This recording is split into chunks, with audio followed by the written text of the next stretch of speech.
Tim, how are you doing? Hey, Josh, thanks for having me on.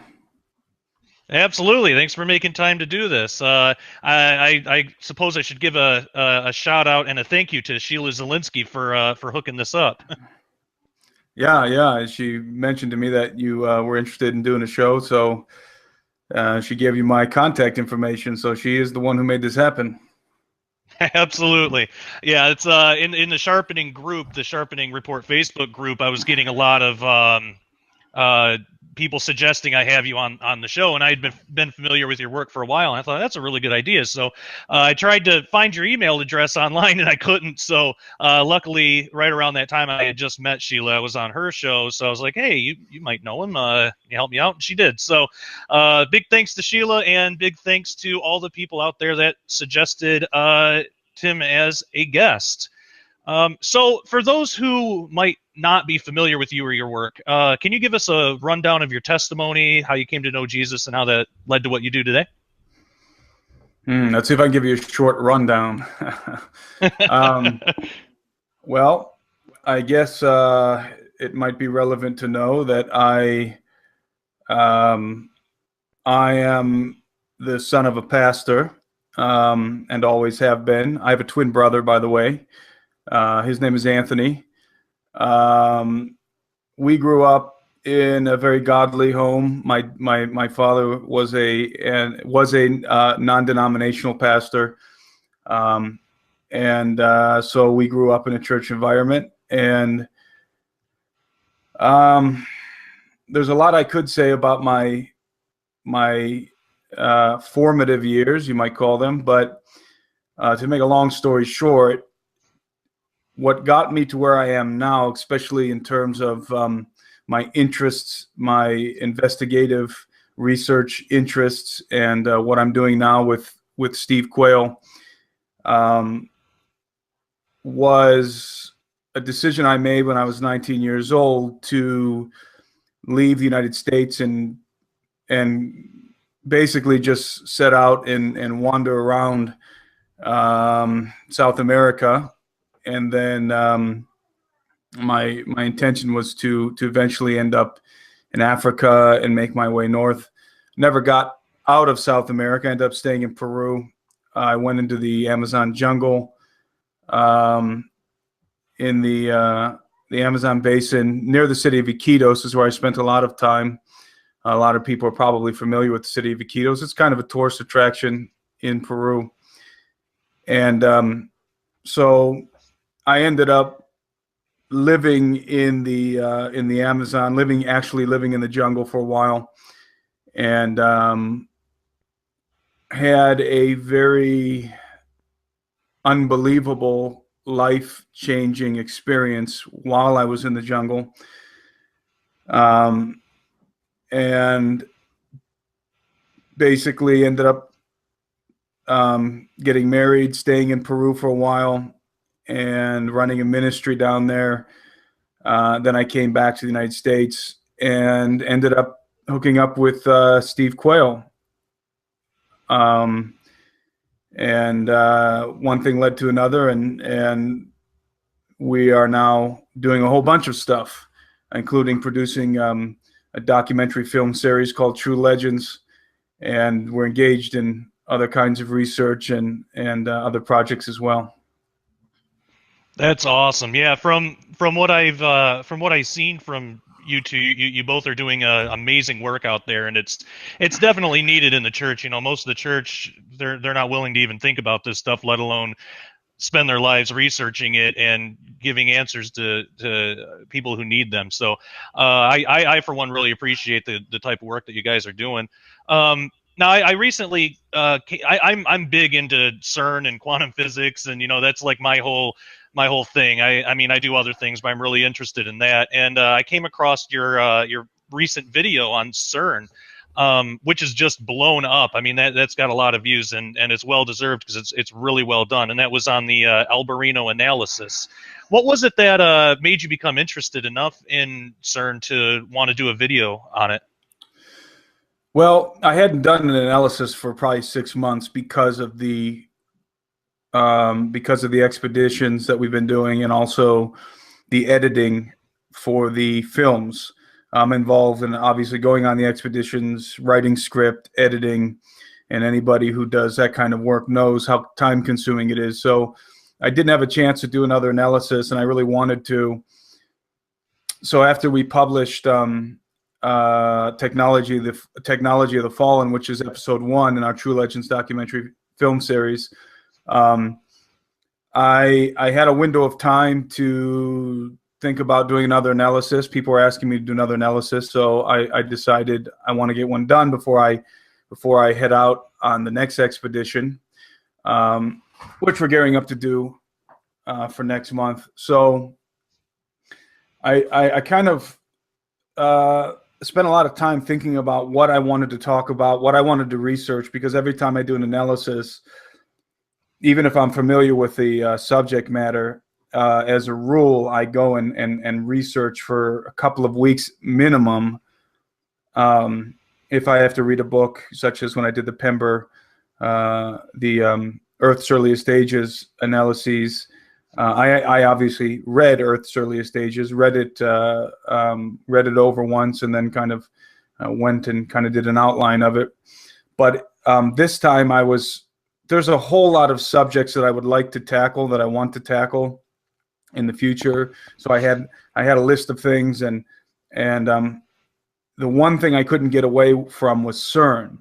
Now, I had been only superficially aware of some of the circumstances and details concerning CERN before I approached this subject matter for this analysis. But I had a feeling that this was something that I needed to do. I needed to get it done, to get it out of the way now. It was important to do it now. There seemed to be a time-sensitive matter for a number of different reasons.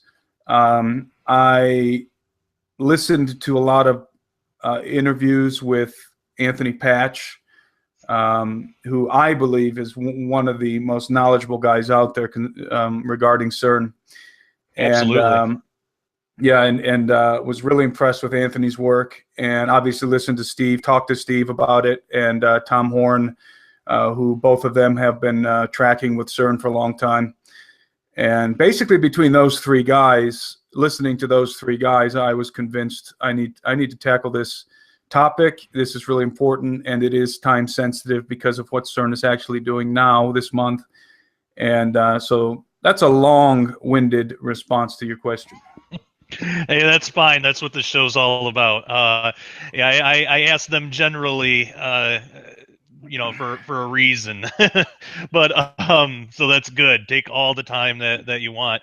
Now there are a lot of theories, and a lot of books have been written, a lot of videos have been made and stuff, and I don't know that there are most if not all of the audience of this show are probably at least familiar with what CERN is and what the LHC is. Something that might not be as common though is the occult connections. What are some of the occult connections that people may have actually heard of on the internet, and to those more common ones, what's your analysis of those?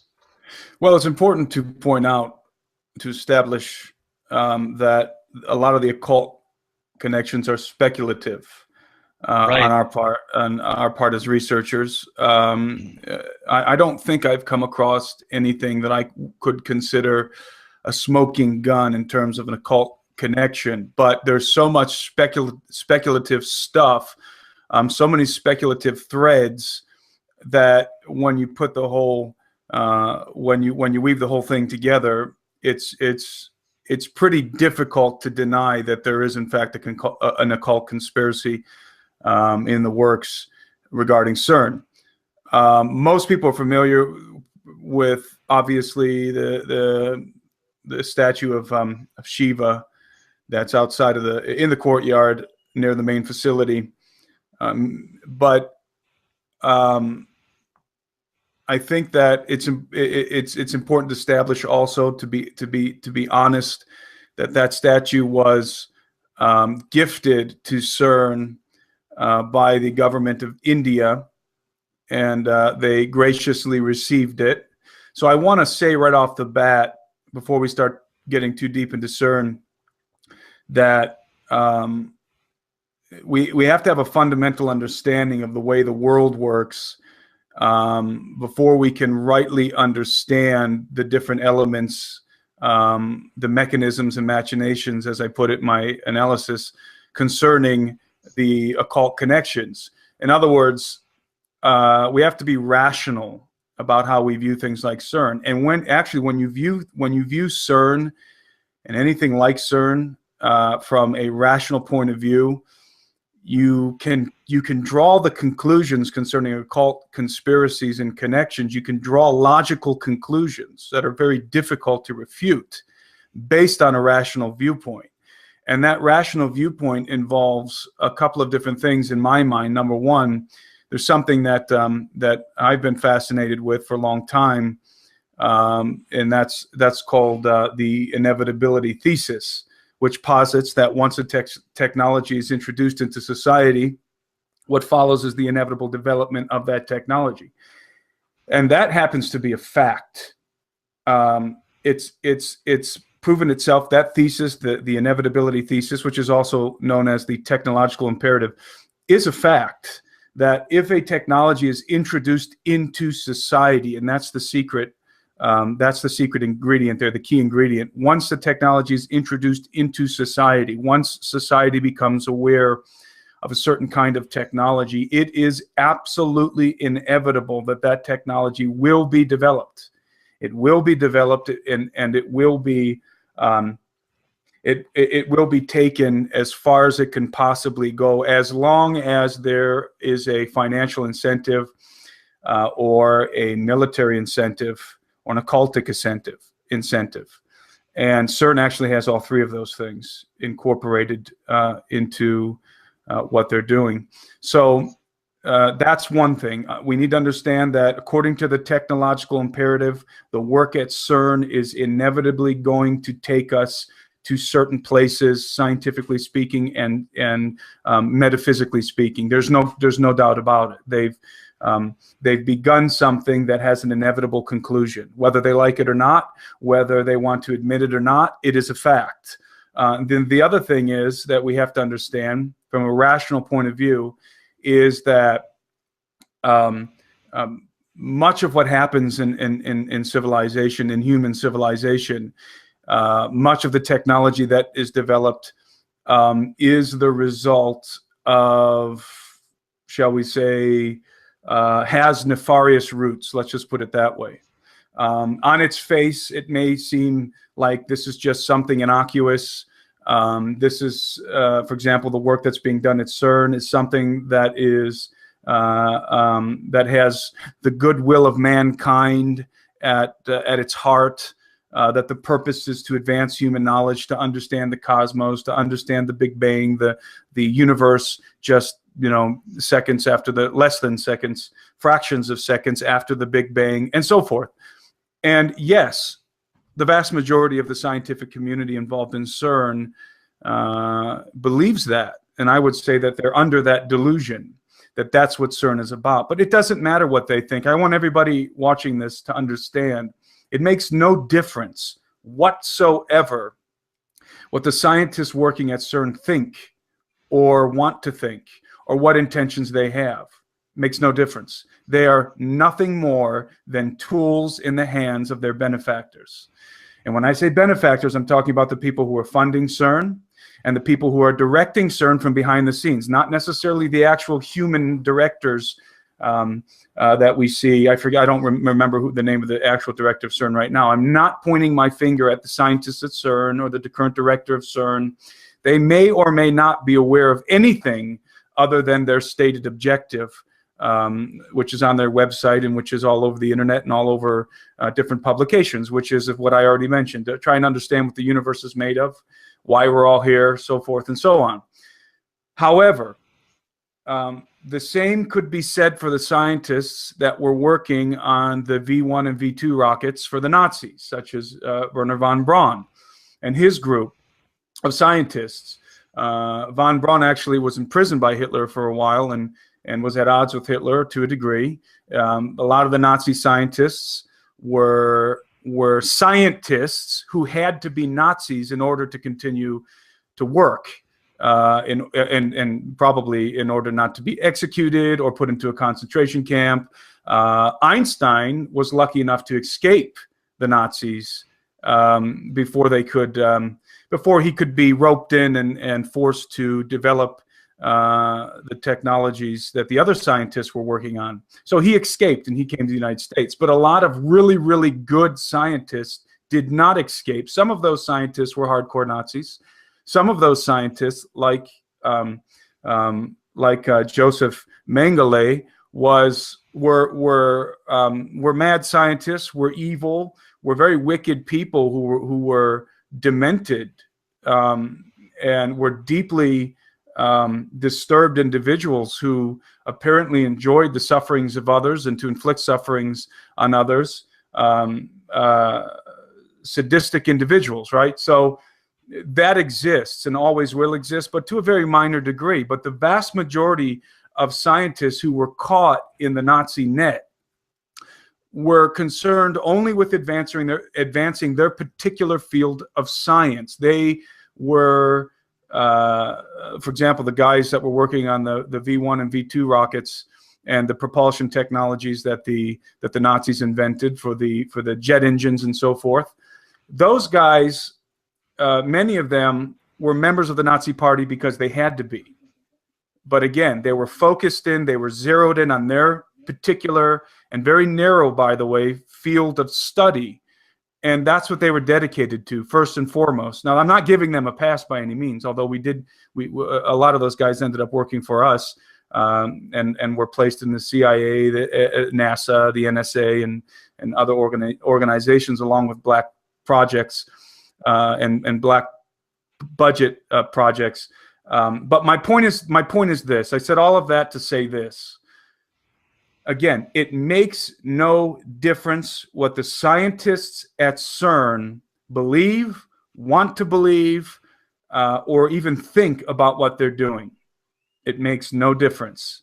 Just like it made no difference what the scientists working on the V1 and V2 rockets in Germany, and I think it's Peenemünde is the way you pronounce it. I can't remember the island there that they were developing those rockets on. It made no difference whether or not Wernher von Braun just dreamed of being able to go to the stars or land on the moon. It made no difference because Hitler wanted a rocket that he could drop on England. That's all that mattered. Hitler wanted a weapon, a Wunderweapon, or whatever they called it in German, a wonder weapon. That's all Hitler wanted, was a destructive device to rain terror on the English. And in fact, they wanted to be able to have a bomb that they could deliver into Manhattan to drop on New York or Washington, D.C. And hey, that's where we got a lot of our rocket propulsion from. That's where we got the idea of missiles that could go up in orbit and orbit around the Earth. The Nazis were developing that. They wanted to be able to drop a nuke on Manhattan, regardless of whatever dreamy-eyed visions that the scientists that were working on those projects had. Again, another very long-winded answer. Sorry. No, don't apologize. It's all great stuff. It's important. What I really appreciate about the way that you go about your research, and because this is how I try to conduct myself too, is you don't go off the deep end or make really extraordinary claims without anything to back it up. Like you said, you got to have common sense and look at it rationally. And I wholeheartedly agree about the scientists at CERN that chances are they're not going to work thinking like we're going to do all this occult stuff today. Right. I mean, like, I mean, right. But like you said, it's behind the scenes. It's whoever is driving all that and who's making the decisions. And that kind of leads to my next question about some of the lesser known, more secretive occult type of connections or things that people might not be as aware of. Who do you think's really like running the show here and making these decisions, and what are they? What's the true intention of CERN and the LHC? Well, that's a complicated question. Let me say that CERN, to truly understand what CERN is on its face, not going any deeper than a superficial level, and I don't mean to be insulting by what I'm about to say, but if you really take a good look at CERN and you watch their videos and you watch the documentaries on CERN and you listen to a lot of the scientists speaking from CERN, which I have, you realize very quickly that CERN is the largest aggregate of nerds on the planet. Absolutely. And it really is. I mean, these people are, many of them are bizarre individuals, really, really weird people. They are not, many of these people are not normal human beings. And again, I don't mean that to slight them. They're just obsessed with particle physics, absolutely out of their minds, obsessed with particle physics. So they're not even in a position, to be honest with you, Josh, they're not even in a position themselves, even though they work in CERN, they're not even in a position to evaluate whether or not CERN has occult connections, because they're biased. They're obsessed with particle physics. They're absolutely, it's a very closed community. And these are some of the most bizarre people you've ever seen in your life, because especially the theoretical physicists. Oh yeah. I mean, some of these theoretical physicists, man, I tell you what, I've read their work and I've listened to them speak, and they're borderline insane. And so people need to understand that too, because we often think that science is some hollowed, holy thing that involves people whose minds are far too intelligent for us to even be able to comprehend. They're on a whole nother level. They're on these pedestals that society has come to worship them, these great scientific minds. And a lot of what scientists do is very laudable, and they are brilliant people, absolutely brilliant people.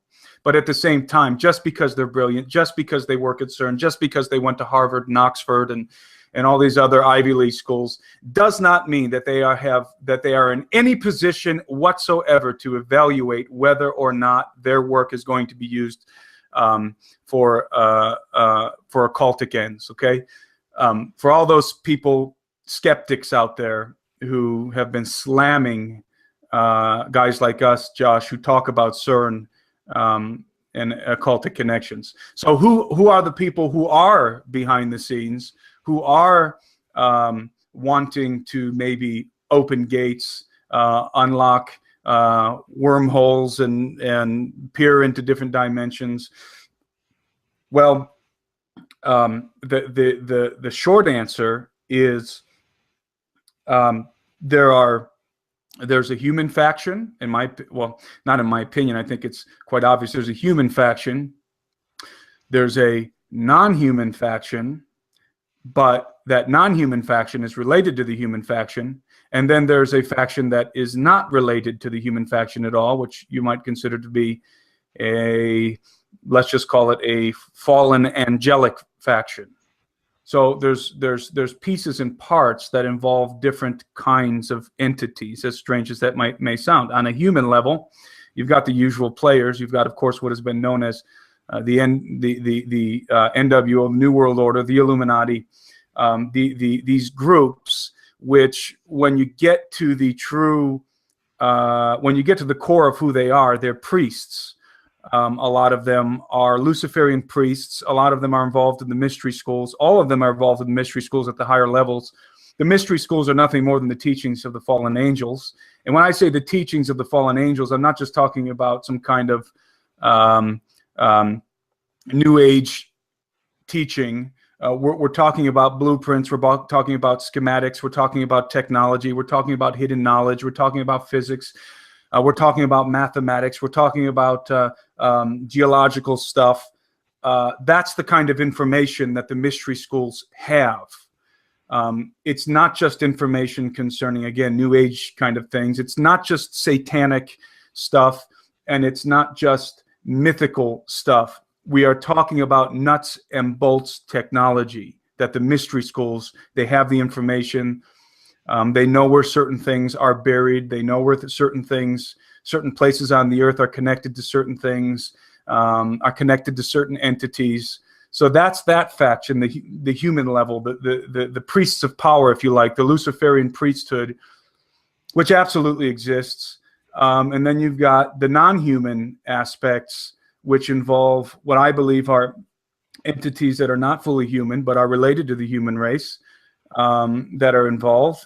And ultimately, again, on the top level, you have, of course, the devil. I think everybody who believes in the Bible is quite aware of the fact that Satan is called, Jesus called him the ruler of this world, or the ruler of this age. So Absolutely. he's obviously involved at the highest level. Yeah, absolutely. I couldn't agree with you more on all that. And I think that's something that a lot of people, it's like one of two extremes. They either forget that part of it altogether, and we'll just totally put all their effort into demonizing the scientists and everything like that, or it'll be the other way, and it's all demons and fallen angels, and they forget that there is a human factor there too. So You're right. I think that the way that you break that down is really important, because it's a good balance of both. It's both. There's a lot of different conspiracy theories out there about CERN. Some more plausible than others. Which ones, if any, do you believe are valid, and why? Well, like you said, there's a lot of them. Yeah. I let me start off by saying that I go through a list of 6 different theoretical possibilities, and there are a lot more than just 6, but I go through 6 of the more common ones, which are that the activities of CERN are going to lead to either all of the following, or one of the following, or some of the following.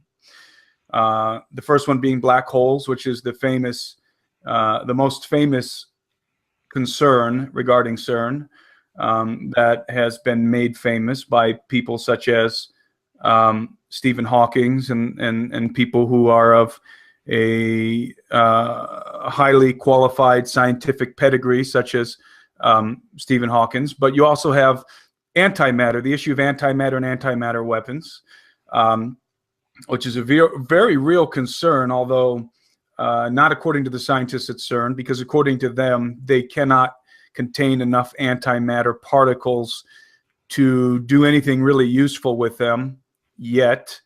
But one thing that we also need to understand, along with the technological imperative that we talked about before, to have a rational view here, is that technology is developing and is progressing exponentially, and has been for many years.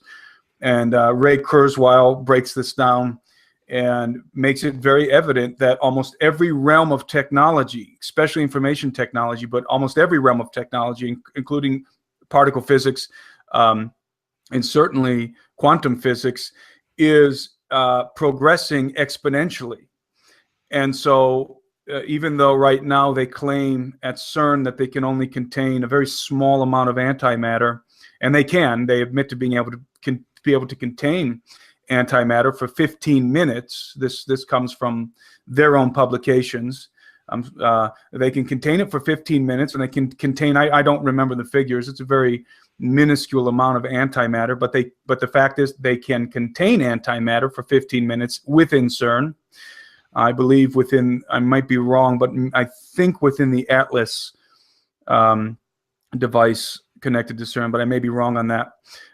So antimatter is a real concern for anybody that has any knowledge about the way that the military-industrial complex takes these theoretical ideas and then takes the first working models, takes that technology underground, incorporates it into technology that we already have that most of us are not aware of, and suddenly you talk about exponential growth.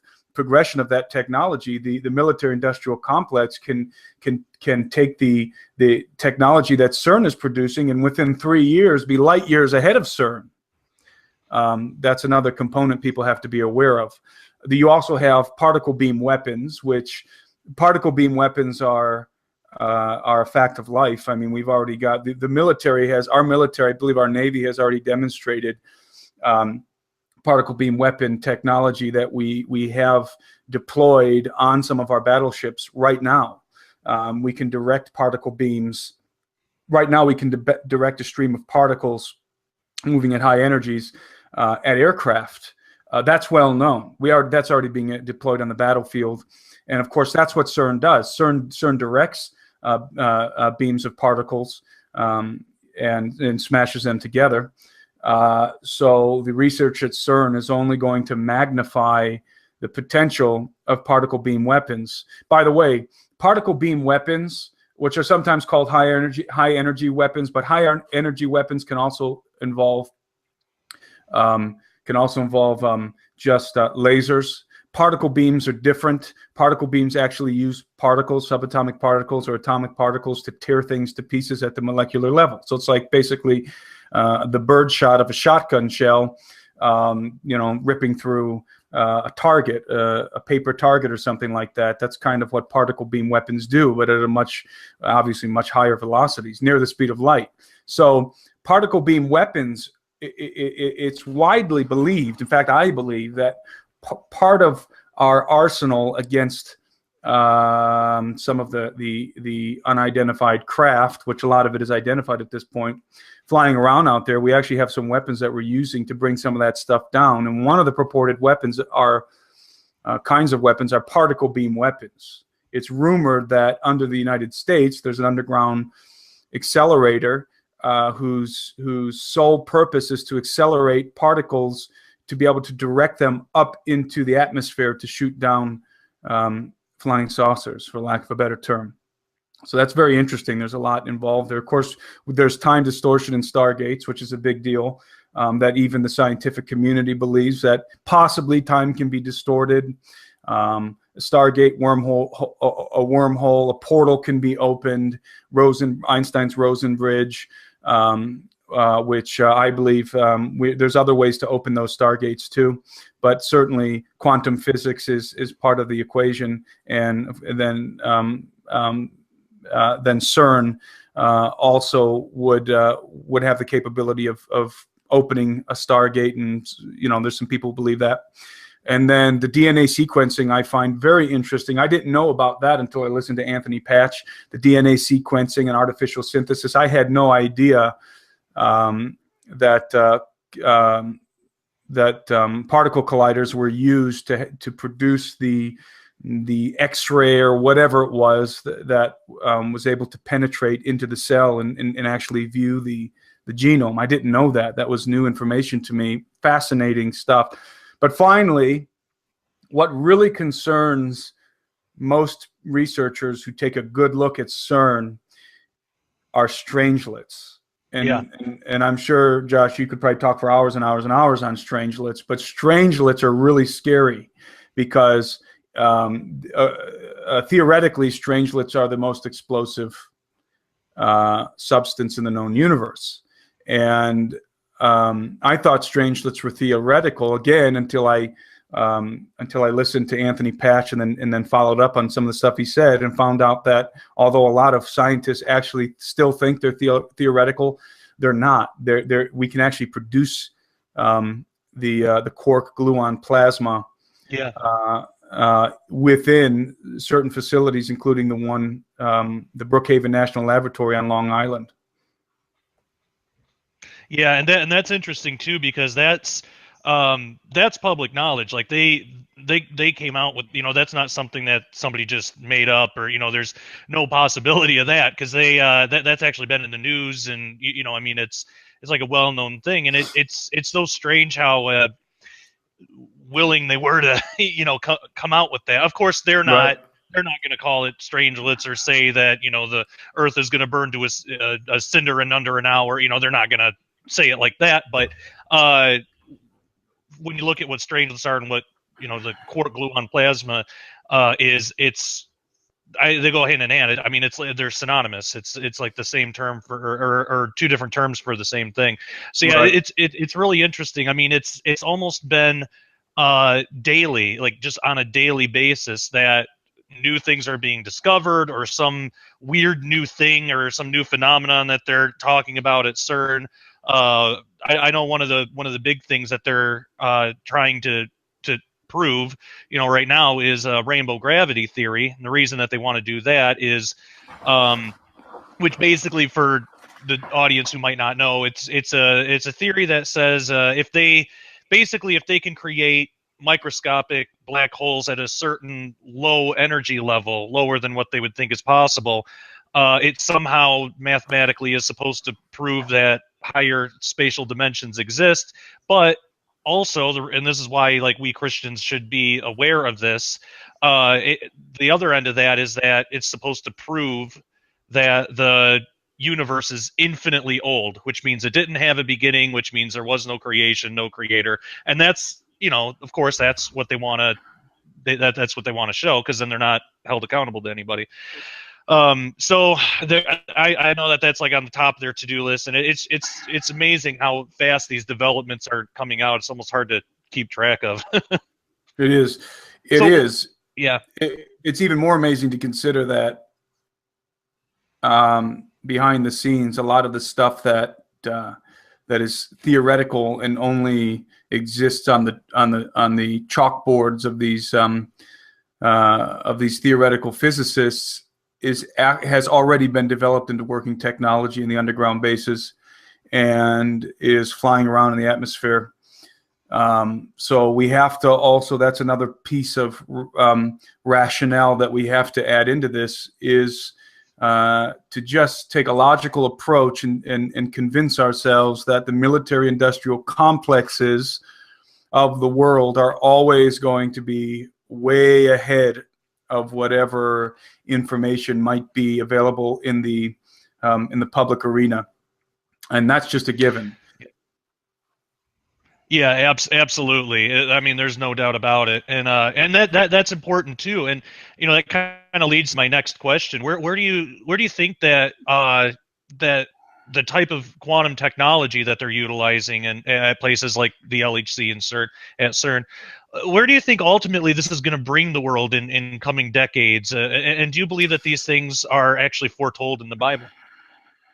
Well, yes, they're foretold in a very general way. I have some friends that once told me, I tried to convince them that they're, concerning flying saucers and concerning anti-gravity and concerning some of the technologies that most definitely already exist, but they don't exist in the public sector. And their response to me was, well, if it's not in the Bible, I don't believe in it. In other words, the Bible doesn't talk about anti-gravity. The Bible doesn't talk about, bases on the moon or on Mars or whatever. And so I don't believe in it. And that's sort of the take that a lot of people, that a lot of Christians, the position that a lot of Christians assume, whether consciously or unconsciously. Well, I can't find a scripture that has anything to do with UFOs.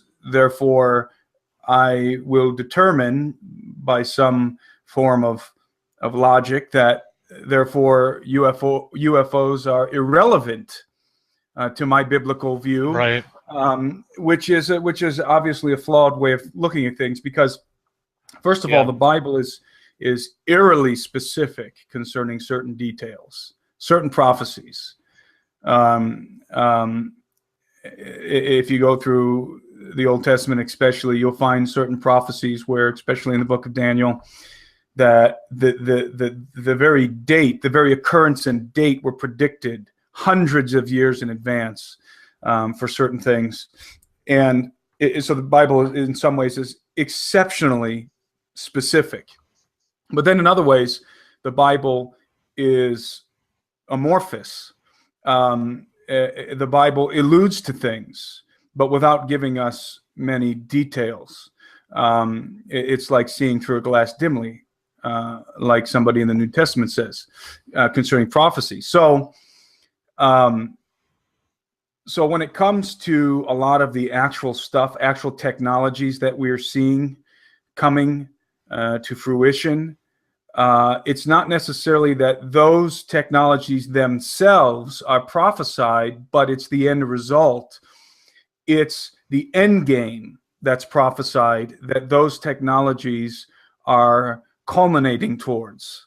In other words, for example, I can't find a single verse in the Bible that ever alluded to the fact that you and I would be driving automobiles or flying in airplanes. Yeah, But exactly. we can cite the verse that says that knowledge will increase. Men will go to and fro upon the earth. And one could extrapolate that is an indirect reference to the fact that we would have the internet, we would have digital books, that we would have the capability to get into an aircraft, a jet aircraft, and fly to the other side of the earth, in a 24-hour period. We can extrapolate that, and we may in fact be correct about the meaning of that about a potential meaning of that prophecy based on our extrapolation of the technology that we currently are utilizing. So that's the way people have to look at prophecy. Some prophecy, a lot of prophecy actually, concerning the times that are coming in the future, and perhaps some things that are occurring now, and probably things that have already occurred. It's the end game that we have to understand, and the end game is explicitly clear in the Bible. The Bible is very clear, whereas it's not very clear sometimes about specific prophetic things. Sometimes it is, sometimes it isn't. It is explicitly clear about the story, about the narrative, about how this thing began, and where and how it's going to end. We know that for sure. For example, we know for sure, according to Scripture, that the devil is doomed. I mean, period. He's doomed. We know that. We don't have to speculate. We don't have to extrapolate. He is screwed. And he's destined to be thrown into the lake of fire. He's also destined to be released for 1,000 years afterwards, and then thrown back into the lake of fire. Actually, I believe the first time he's not sure if he's thrown in the lake of fire the first time, or if that's just ultimately. But anyway, the point is, that is something where we don't need to extrapolate on. We don't need to extrapolate on the destiny, the doom of the devil. It is written in stone. It is a surety. I don't believe he believes that, but for those of us who put our faith in the Scriptures, we know that is a surety. We know that the King of Kings and Lord of Lords wins, that he ultimately returns and occupies the seat of David that was promised to him. We know that by faith in the Scriptures. We know that to be a certainty. So we know what the end game is. As a believer, if you believe in the Bible, then you know what the end game is. So if you have the information about where this is all headed, then it isn't difficult to then start to have an understanding of how all these pieces and parts fit together according to the end game. Part of the secret of unraveling, of understanding what it is that the devil actually wants, what is his prime objective, I believe is hidden within the second chapter of Psalms, in Psalm 2. And I end my analysis on it because I believe it directly relates to CERN and correlates with CERN, because according to Psalm 2, and we know, by the way, that the Psalms are prophecies because Jesus refers to them as prophecy, and so do the apostles, directly quoting from the Psalms as prophecy. So Psalm 2 paints a picture of the nations that are involved in the kings of the earth are involved in a conspiracy against the Lord, but also against his anointed, capital A, his anointed, Jesus. And the beginning of Psalm 2 says, why do the nations rage and the people plot a vain thing? The kings of the earth set themselves, and the rulers take counsel together, or plot together against the Lord and against his anointed, saying, let us break their bonds in pieces and cast away their cords from us. Now that phrase, let us break their bonds in pieces and cast away their cords from us, I found an interesting correlation to the activities at CERN. Because what CERN is actually doing, laying aside all of the conspiratorial stuff, laying aside all of the speculative stuff, what CERN is actually, and I don't know if people caught this in my video, it was kind of inferred and hidden in a way, but what I was trying to do was to show people that that verse may be directly referring to what the human race is actively doing right now, which is we are trying to literally break the bonds of the material world. Literally. That isn't conspiratorial. That isn't speculative. That is precisely why we are accelerating. Precisely why we are accelerating protons to almost the speed of light and then smashing them into each other. The reason why we have to do that is because that's the only way that we know how to break them apart. We have to, I mean, it's actually quite a primitive idea incorporated into the most complex machine that we know of. Very primitive idea, smash things, but with this incredible, incredibly complex technology behind it. We're smashing the protons together in order to break the bonds that hold the subatomic world together. That's exactly what we're doing. And casting away the cords that make the physical world what it is. And that is a very simplistic, but yet a very realistic way of describing what CERN is doing. They're smashing protons together in order to break them apart. And their stated goal is to understand what it is that holds them together in the first place. So that isn't speculative, and that may be directly prophesied in Psalm 2. Let us break their bonds in pieces and cast away their cords from us, referring to the kings of the earth who are plotting against who? The Lord and his anointed. So we have a couple of things in here that we can understand just in the first couple verses of Psalm 2. The rulers are taking counsel together. In other words, they are conspiring. In fact, that's what some of the versions, some of the translations say. The rulers of the earth, or the kings of the earth, are conspiring together against the Lord. In other words, against the Father and against his Son, Jesus, the anointed one. And why are they conferring together against the Lord? First of all, it's interesting to note in Psalm 2 that they know who he is. This isn't a bunch of atheists trying to figure out something about the Big Bang. This is a conspiracy involving the rulers who know who the Lord is, and furthermore, who his anointed is. In other words, they know who the Father is, and they know who the Son is. And they know that the Son has a promised empire, if you will, a promised kingdom on the earth, that he will occupy a throne. And they don't like that idea at all. They want to enthrone somebody else. They do not like the Lord or his anointed, and in fact are conspiring to make war with him.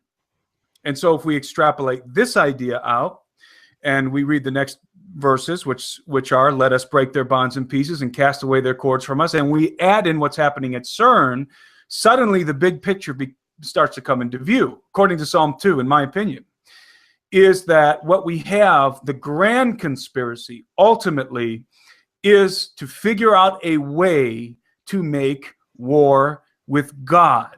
Now, that's ludicrous, right? That's absolutely ludicrous. It's even asinine, right? According to a lot of the commenters that you find on YouTube and on the internet. It's completely asinine to even conceive of such a thing. Well, I'm glad they agree with God's opinion of the whole idea, because the next verses say, he who sits in the heavens shall laugh. God is laughing at this idea, this notion The Lord shall hold them in derision. In other words, he's not real. He's laughing, and he's not very happy about this idea that they have. Then he shall speak to them in his wrath and distress them in his deep displeasure. And this is the statement that the Lord makes. This is the Lord making a statement about this plot, this conspiracy that the rulers of the earth are conspiring against the Lord and his anointed. This is the Father's response, okay? And this tells us, his response gives us a clue about exactly what they're conspiring, because here comes his response. Yet have I set my king on my holy hill of Zion. So the Father is laughing at their conspiracy, and his response to them is, I have my king. He is going to sit on my holy hill, and there's nothing that you can do to change that fact. So, what are the kings of the earth conspiring against the Lord and against his anointed? To usurp the throne of the anointed king, Jesus, the King of kings and the Lord of lords, who is coming to occupy a throne. Again, we know that that is true if we believe in the Bible, because the end of the story, at the very end of the Bible, in the book of Revelations and in the last chapters of the book of Revelations, Jesus is sitting on the throne, and he is ruling over the earth, and he is dashing the nations to pieces with a rod of iron and dashing them like pottery. And that's the end game. And then after that, of course, the new heavens and the new earth, and the New Jerusalem descends from heaven. And the most astounding, I believe the most astounding statement in the scriptures is made. Now the habitation of God is with men. Close the book. End of story. Game over. So we know where it's going. And the Bible gives us clues about this conspiracy that is afoot and that is going to be launched and hatched in the coming days, and I believe is already underway, to dethrone Jesus, to usurp. Dethrone isn't the best word, because Jesus hasn't occupied the throne of David yet. It's been promised to him, but he has not yet occupied it. That is a prophecy that has yet to be fulfilled. So they're hoping to usurp, is the word, usurp that throne, usurp the governance of the earth. That's the conspiracy. And they want to make war on God to do it. They believe, the controllers, the Luciferian elite, they believe that the technologies that are coming out, that they're exploring and developing, not just in CERN, but in the underground bases, and I would suggest off planet, that they are developing the weapons with which to make war on God, to make war with enemies that are not even human. And number one, they're hoping to develop the technology to do that, to actually make war with God. But number two, they're hoping, and this is the second part of the grand conspiracy, they're hoping to unlock the entities, unchain the entities that are capable of leading them in such a war with God. And obviously, the devil plays a role in that too, perhaps the primary role. But there are other entities that they're interested in unleashing to guide them, to lead them in a war against God. So to close this monologue out here, what do we have? What is the grand conspiracy? Summed up in Psalm 2 is, it's summed up in a question I used to ask my friends all the time. What kind of weapons do the rulers of the earth bring to a war with God? What kind of weapons? Well, the kind of weapons that might be under development right now because of quantum physics, because of quantum mechanics, because of CERN, because of the potential to open the gates, to bring back the gods from the golden age that will lead us in an epic war against God. Not lead us, but lead them in an epic war against God. They believe they have the technology, and they believe that they have the leadership, the entities that are capable of leading them in this war. These things combined are giving them the confidence. And to me, that's the final end game of what they're hoping to accomplish with CERN. Yeah, absolutely. Wow. Well, I'll never read Psalm 2 the same again. That is mind-blowing stuff, and we certainly serve an amazing God. and it always blows my mind when I try to consider the psychology behind the enemy, behind even the human counterpart, that they actually think that this is something that they can accomplish.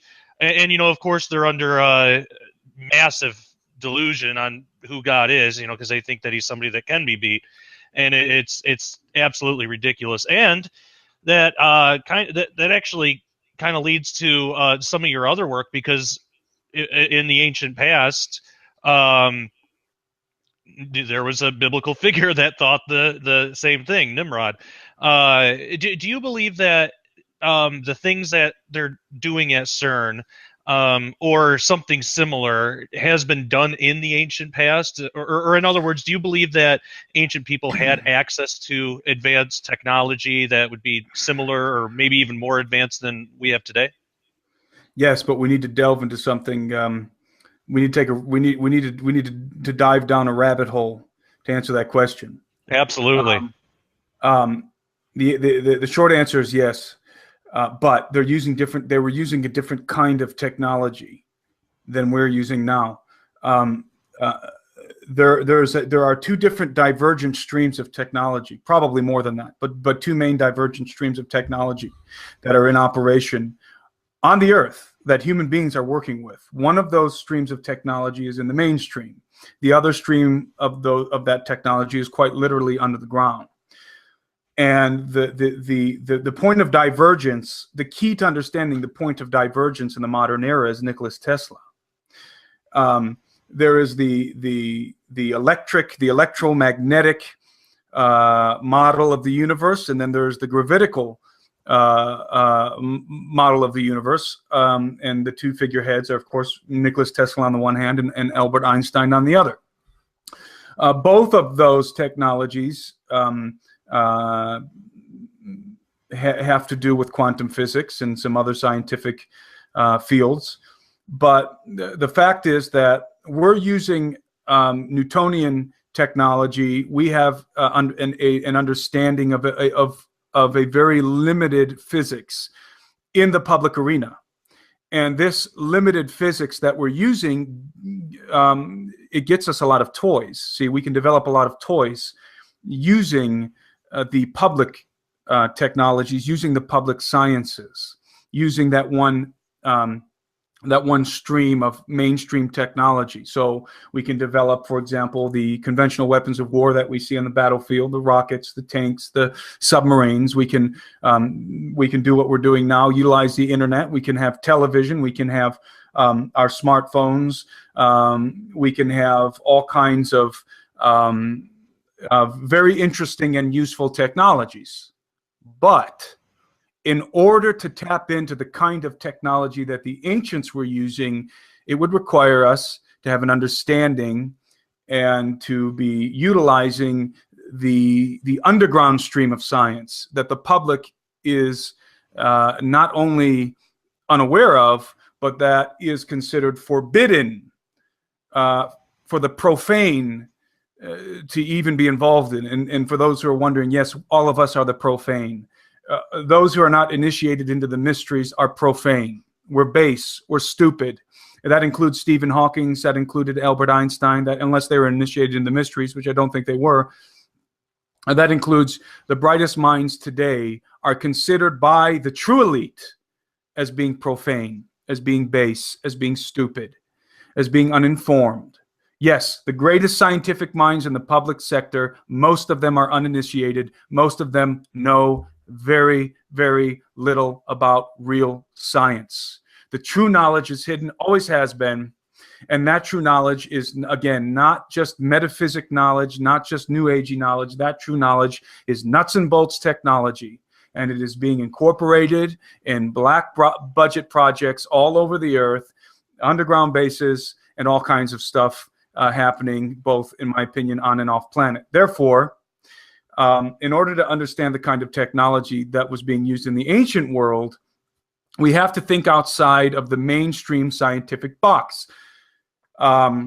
We have a lot of technologies that are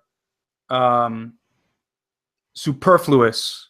We have a lot of technologies that are frivolous, right? We have a lot of technologies such as our iPhones and our iPads and the way that most people use the internet. If you really take a good hard look at technological development over the last 20 years, most of the development is happening in the arena of the kind of technology that we want as opposed to the kind of technology that we need. And there's a big difference. Right. See, we're not demanding the kind of technology that we need. We're not demanding the kind of technology that can feed everybody in the world. We're not demanding the kind of technology that can provide clean drinking water for everybody in the world. We're not demanding the kind of technology that can provide free energy for everybody in the world. No. We're demanding better smartphones. We're demanding better video games. We're demanding higher definition televisions. See? This is something that has been engineered. It's social engineering. We have been engineered to desire the toys, and to understand that the technology exists to make our toys better, bigger, better, funner, brighter, whatever. See, that's how our brains have been programmed. And so we're focused on the gadgets that make life funner and more comfortable for the few of us that are privileged enough in the Western world to use them. And that keeps us distracted from understanding that there's a whole nother realm of science that could provide the kind of technologies that could solve the things I just mentioned, right? They don't want us to understand that. They don't want us to think about that. Don't look over here at the electromagnetic devices and the underground magneto-leviton train that can get you coast to coast in a half an hour. Don't look over here at the technology that's using what appears to be anti-gravitical properties or what have you. Don't look at all this stuff. It doesn't matter. It doesn't make your life any more entertaining, so it doesn't make a difference. Don't look at it. It doesn't exist. Just focus on, let's figure out what the Big Bang was all about, right? Let's go figure out these things that are already well known on the other side, in the other stream of science. They're already well known. Not only are they well known, not of course the Big Bang. Those guys know that the Big Bang is a big load of you-know-what. But you get the gist of what I'm saying. So there's two different streams of science happening. And we've got to tear ourselves away from the Newtonian, Einstein-based science and understand that there's a whole nother arena, the electromagnetic Tesla universe model that opens up a whole new realm of possibilities. And that's the kind of technology that the ancients were most likely using, and in my opinion, were using, because that's the kind of technology that has primarily come from non-human sources. We know that Tesla, for example, claimed to be in contact with entities. He thought they were good entities at first, and then people believe he went over to the dark side. I think he was on the dark side the whole time, in my opinion. But he was getting information. We have reason to believe that the Nazis were getting information from otherworldly entities. Again, not just information concerning new agey stuff, but nuts and bolts hardware, schematics to build stuff, that they were getting information from non-human sources.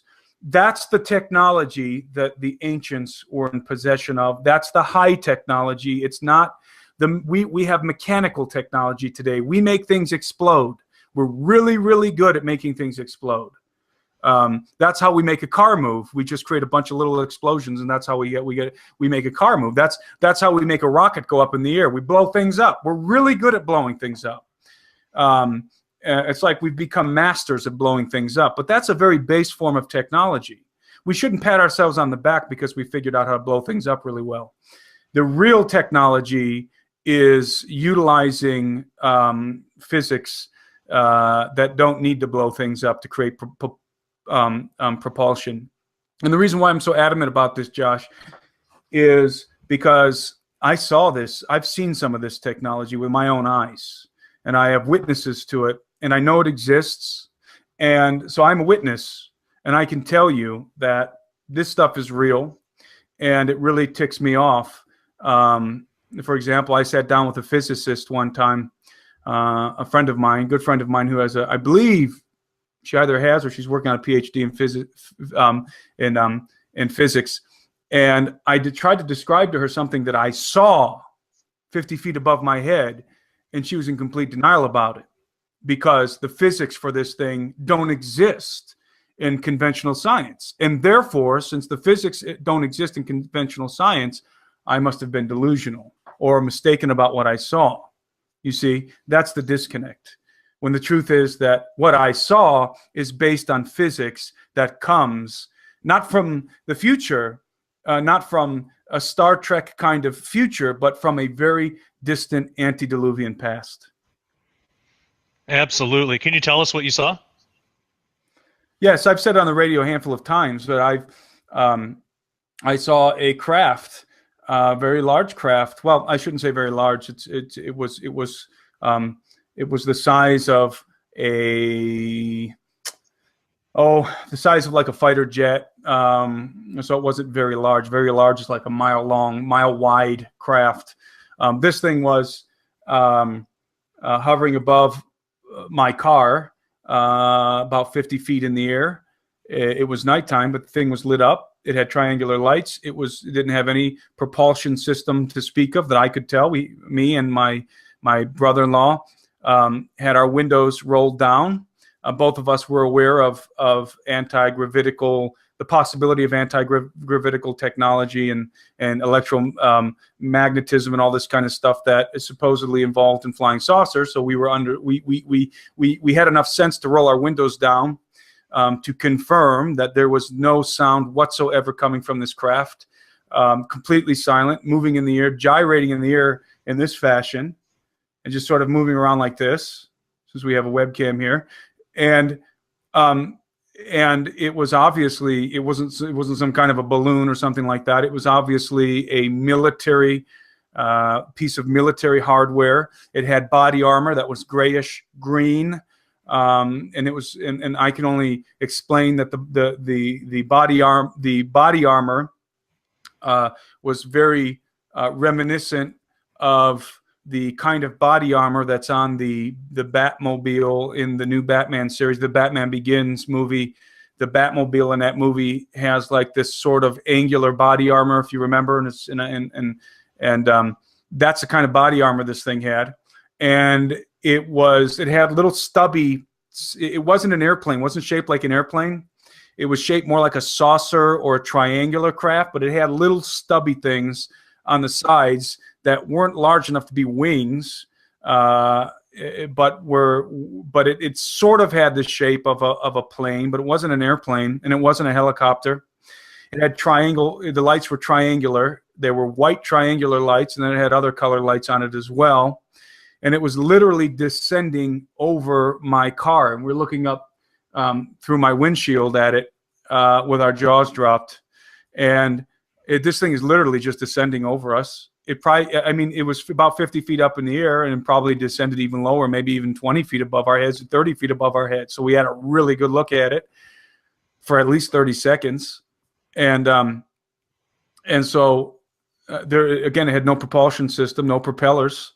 There was no sound coming from it. And of course, Harrier jets, people are familiar with Harrier jets that can take off from a stationary position and that can rise in the air. But if you've ever seen, go online for people who are skeptical, go online, type in Harrier jet, watch a Harrier jet take off. Watch how a Harrier jet, when it takes off, when it lifts off, it will literally blow cars out of the way because it has to produce that much propulsion in order to get off the ground.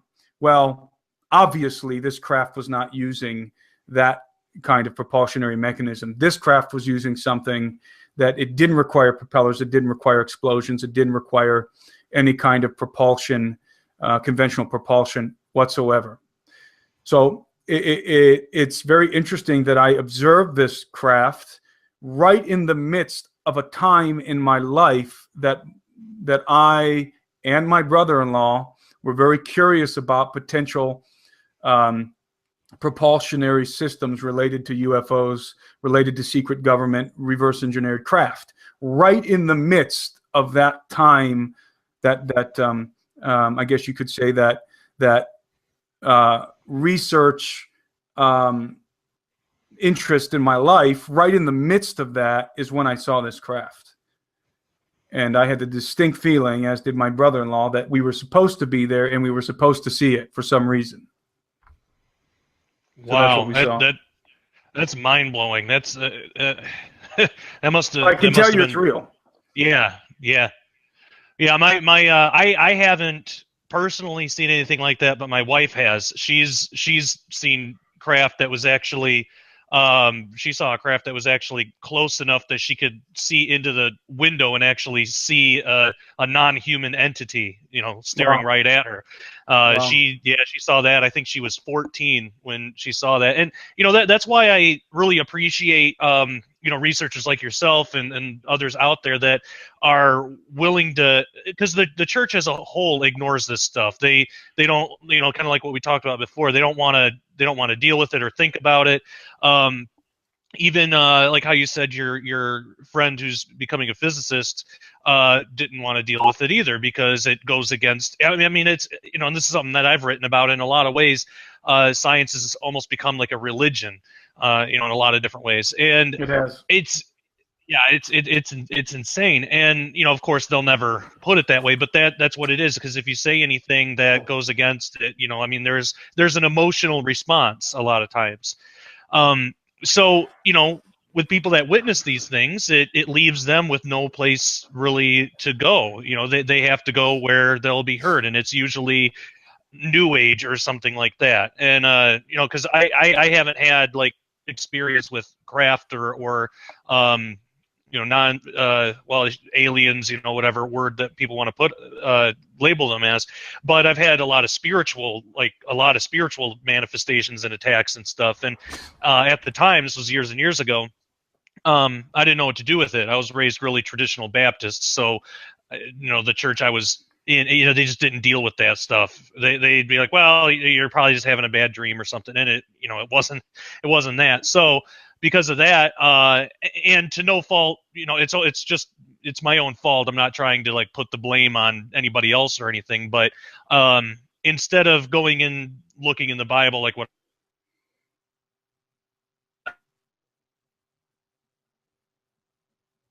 it up, New Age theology and taking that path, and it about destroyed my life. And I mean, I'm sorry, I've known people. What kind of theology? You cut out there for a minute. Oh, a new age theology. Okay. Yeah, okay. I got real heavy into like astral projection and all that sort of Right. really weird esoteric stuff. And luckily, thanks be to God, that God brought me back. And but I mean, I've known people that have fallen away from the church, and they're not given an answer when they really need one, and then they fall away forever, or they don't end up coming back, and it gets to the point where they're denying Jesus, and I mean, like, really bad stuff. And so I mean, all that to say that I'm glad that there's at least one faction of Christianity that's willing to deal with this stuff, and people like us that we can actually write about this stuff and talk about this stuff, and know that there are going to be people that watch this that are going to be able to be helped, because so many people have experiences like that. So I kind of went off on a little bit of a tangent there, but I do appreciate you sharing your. Yeah, I appreciate you sharing your experience, because I know a ton of people have had similar things, and they don't know how to process it from a biblical lens. Yes, and let's draw some conclusions from, for example, let's draw some conclusions real quick for people from the kind of craft that your wife saw and what I saw. Okay. We both had, we probably were both close enough to throw a stone at this thing, right? So Yeah, absolutely. I actually saw the windshield also, but it was darkened. So somebody was in there. I had the distinct feeling that it was human, that it was reverse engineered. But I am well aware of the fact that there's a lot of stuff flying around that's not occupied by human beings. Now, let's take this to the next level. Again, let's draw some conclusions, because a lot of people don't. A lot of people will stop right there, and because they're afraid of it, or because they don't understand, or because they don't want to go any deeper, they'll take out this convenient stamp that has the word Nephilim written on the bottom, and they'll stamp Right. the whole issue just Nephilim and move on. I can't Yep. do that. My mind doesn't work that way. I have to extrapolate everything out as far as I can take it. Now, if this craft that I saw and that your wife saw is real, then that means that these things are being manufactured, fabricated, right? I think that's I think Yeah. we're entitled to that inference. They're being manufactured. They didn't just pop out of thin air, especially if there's human pilots inside of there, which there probably was in my case. Didn't just it's not a spiritual machine. Like I said, I feel like I could have thrown a rock at it, okay, and it probably would have bounced off or something because it was physical. Yeah. And I've encountered things that aren't physical, but this was physical. Okay, so it had to have been manufactured. Okay, well, if it had to be manufactured, then obviously means, first of all, it's physical, so it's made of some kind of physical component. Second of all, had to be manufactured, which leads us to the third point. It had to be manufactured in some kind of facility for manufacturing it. Okay, so it's physical, had to be manufactured, which leads us to the idea that it had to be manufactured somewhere. Okay, so some kind of facility with equipment appropriate to manufacturing the thing, which then leads us to the next point, which is, okay, then that means that there has to be some kind of a faction, whether it be military, whether it be human, non-human, there has to be a faction that's behind the creation of the equipment that is necessary to manufacture the craft, which then points us back to the idea of civilization. There is some kind of civilization back there in the works that has a reason to manufacture these things, that has a reason to build the tools and to build the facility to manufacture these things so that they can fly around in the air, right? Okay, fine. Well, on the human level, we understand that that's obvious. We have reasons why we would do that. We have the military-industrial complex. We have the black budget projects. We have the desire for military supremacy, secret technology, blah, blah, blah. That's easy to figure out. So you take the human route, that's easy to figure out, regardless of where they got the technology from. The answer of why they have it is easy to understand. It's the other side that starts to get a little bit confusing. Because now if we're dealing with non-human entities that are manufacturing stuff, physical stuff, that have to have facilities to manufacture this stuff somewhere, then you're dealing with a civilization. There's got to be a group of these things manufacturing, and that opens up a whole nother situation. Because is this a civilization without culture? Is this just some sort of a spiritual phenomenon? Or are we dealing with something far more complex than any of us can even really, truly imagine? I think that is probably the answer, unfortunately, at the end of the day, unfortunately for researchers, because it's very difficult to pin any kind of hard information down when you're dealing with something so complex. Just when you think you figured something out, you realize that it's only one spoke in one wheel of a machine that has 1 billion wheels on it. And so, and that's an eternal frustration for anybody who tries to research this kind of stuff, because it's so complex. So if we've got a non-human entity driving around in a piece of hardware, then we know that that piece of hardware was fabricated. It didn't just poof out of thin air.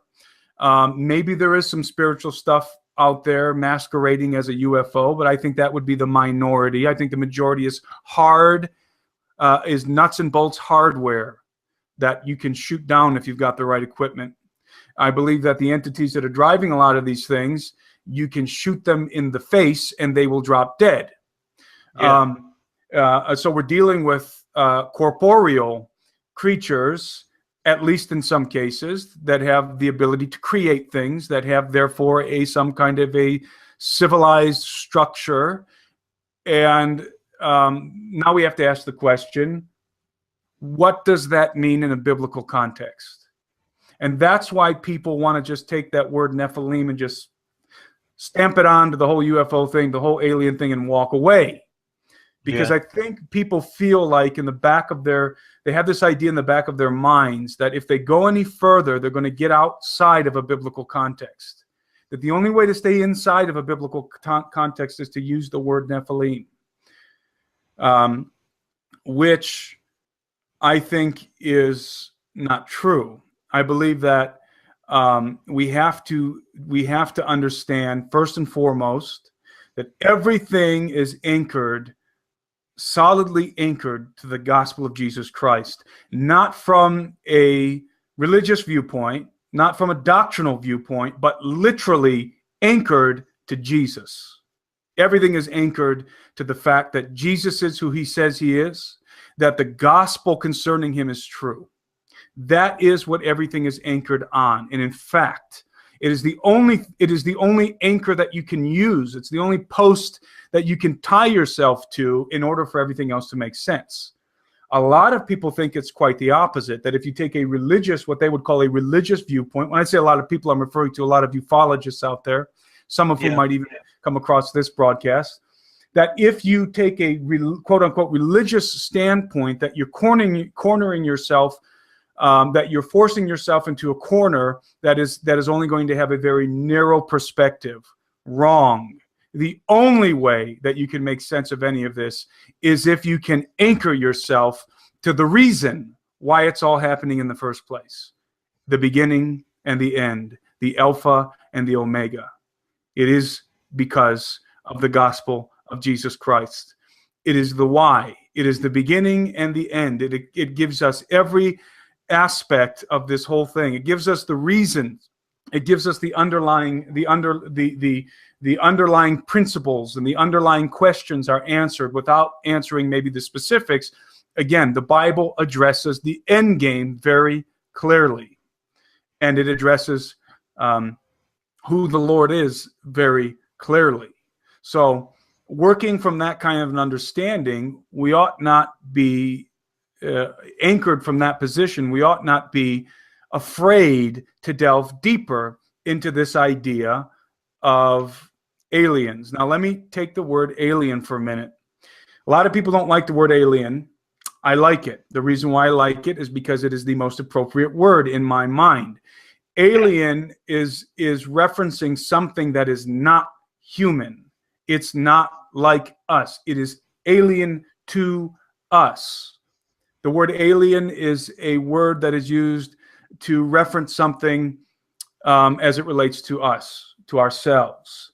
So if we say an alien being, we're talking about something that is not us. It's not us. It's not human. Therefore, it is alien. I don't mind the term alien. I think it is quite appropriate. Yeah. I believe that most of the stuff going on, most of the creatures that are in play that have to do with the whole UFO phenomenon have their origins on the earth in the past. Maybe not all of them, but most of them. Setting aside the angelic players. I'm talking about the corporeal creatures. I'm talking about the flesh and blood, at least partly flesh and blood, entities that are building things, have their origins in the antediluvian world, have their origins in the golden age, in the time before the flood of Noah, when the Watchers descended in the days of Jared, whose name means descend, and began to mingle themselves with the human race on a genetic level. But also, interestingly enough, I also believe there was something already genetically going on before they arrived on the scene through the line of Cain, but we won't get into that. And I leave open the possibility, and indeed subscribe to the notion, that there was something pre-Adamic happening on the earth. Yeah. In other words, pre-human. I absolutely believe, others don't, I respect their opinions, I happen to believe that Adam was the first human being through whom we all come. Yeah. I happen to believe that, and I say it that way because there are a lot of sincere Christians who don't, but who do believe in Jesus and in the work of the cross and so forth. That's okay. They're entitled to that opinion, and I understand some of the conclusions that they draw. However, I myself am very confident about the fact that Adam was the first human being. I'm also quite confident about the fact that Adam was not the first sentient entity to inhabit the earth. Absolutely. Now I know that and again, I want to exclude. Everybody can take the angel factor off the table, because obviously this amorphous group of beings called angels existed before humans. Mm-hmm. There's no argument. I mean, they were there. They shouted for joy when the earth was created. The B'nai Elohim shouted for joy when the earth was created. By the way, the New Testament tells us that the earth was created, that the creation came through Jesus. And, absolutely. And it was not only through Jesus, it was for Jesus. And to people interested in quantum physics, all things are held together in Jesus. So there's the answer to what they're looking for, ostensibly what they're looking for at CERN. Of course, they would all laugh at that, but that's the biblical answer. Jesus is all things consist. All things are consist in him. All things came through him, and all things exist for him. So that's why Jesus is the anchor. It's the best anchor. There is no better anchor for understanding any of this.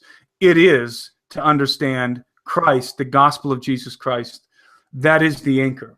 So to this idea that Adam, in my mind, and I believe biblically speaking, was the first human being, and the creation of man was a seminal point in the grand scheme of all things that exist.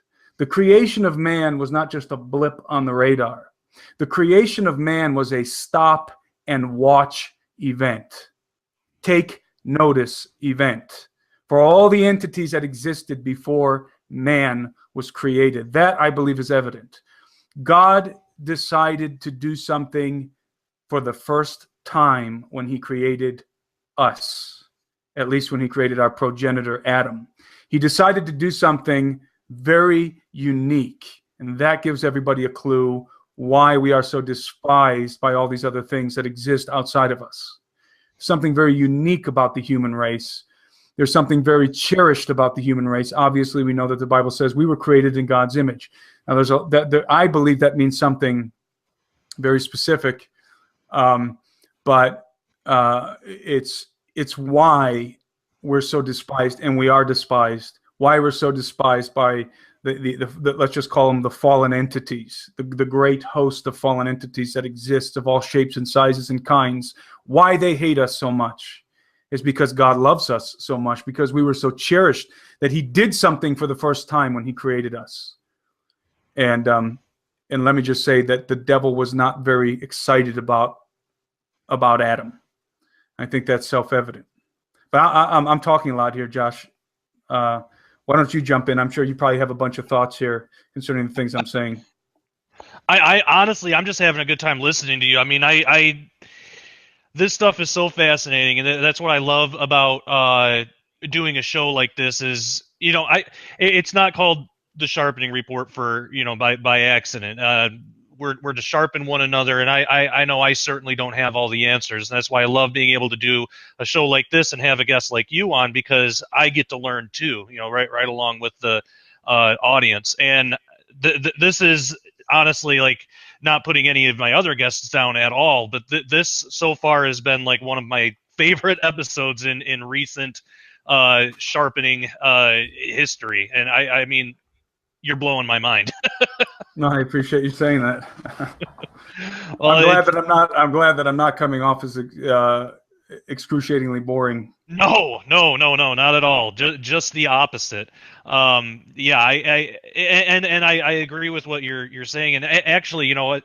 I was raised in the whole Baptist mindset, so it was, um, there was kind of like this vague idea that, you know, maybe angels, or that, you know, probably angels existed before Adam. But if anybody, like, in that mindset, if anybody was to say that there was like anything really, unless you're talking about an angel or something, you know, before Adam, and even then it was like, well, the angels were probably created like a day before Adam was, or, you know, 2 days, or, you know, something like that. That was kind of the idea.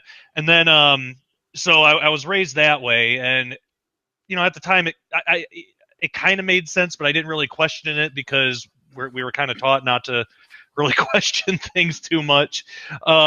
But then years and years and years later, I came across the work of David Flynn, and that changed my mind. That totally blew my mind. It was right And there. I'm sure you're. The collected works of David Flynn, right there, right on my desk.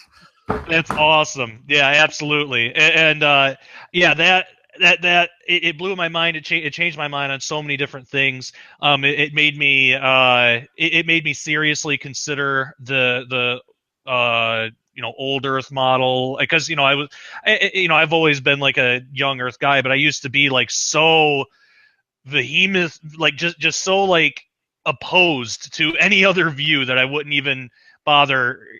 I mean, at that time, you know, and this was when I was like maybe 20 or something. You know, I was young, but at that time I was like, well, if somebody doesn't believe in a young Earth creation, then they have to be an evolutionist, and they must be basically not a Christian. And, you know, that was my weird, ridiculous mindset at the time. But you know, God really opened my eyes on a lot of things. He used David Flynn's work to really get me looking at things in a new way, and at least open that there's another way, another possibility out there. And that's with a lot of things. Like, I used to be really hardcore pre-trib rapture, you know, and I still am pre-trib, but I'm not like to the point where it's got to be pre-trib. The other views, those are just lies from the pits of hell. You're not anathematizing people who aren't pre-trib.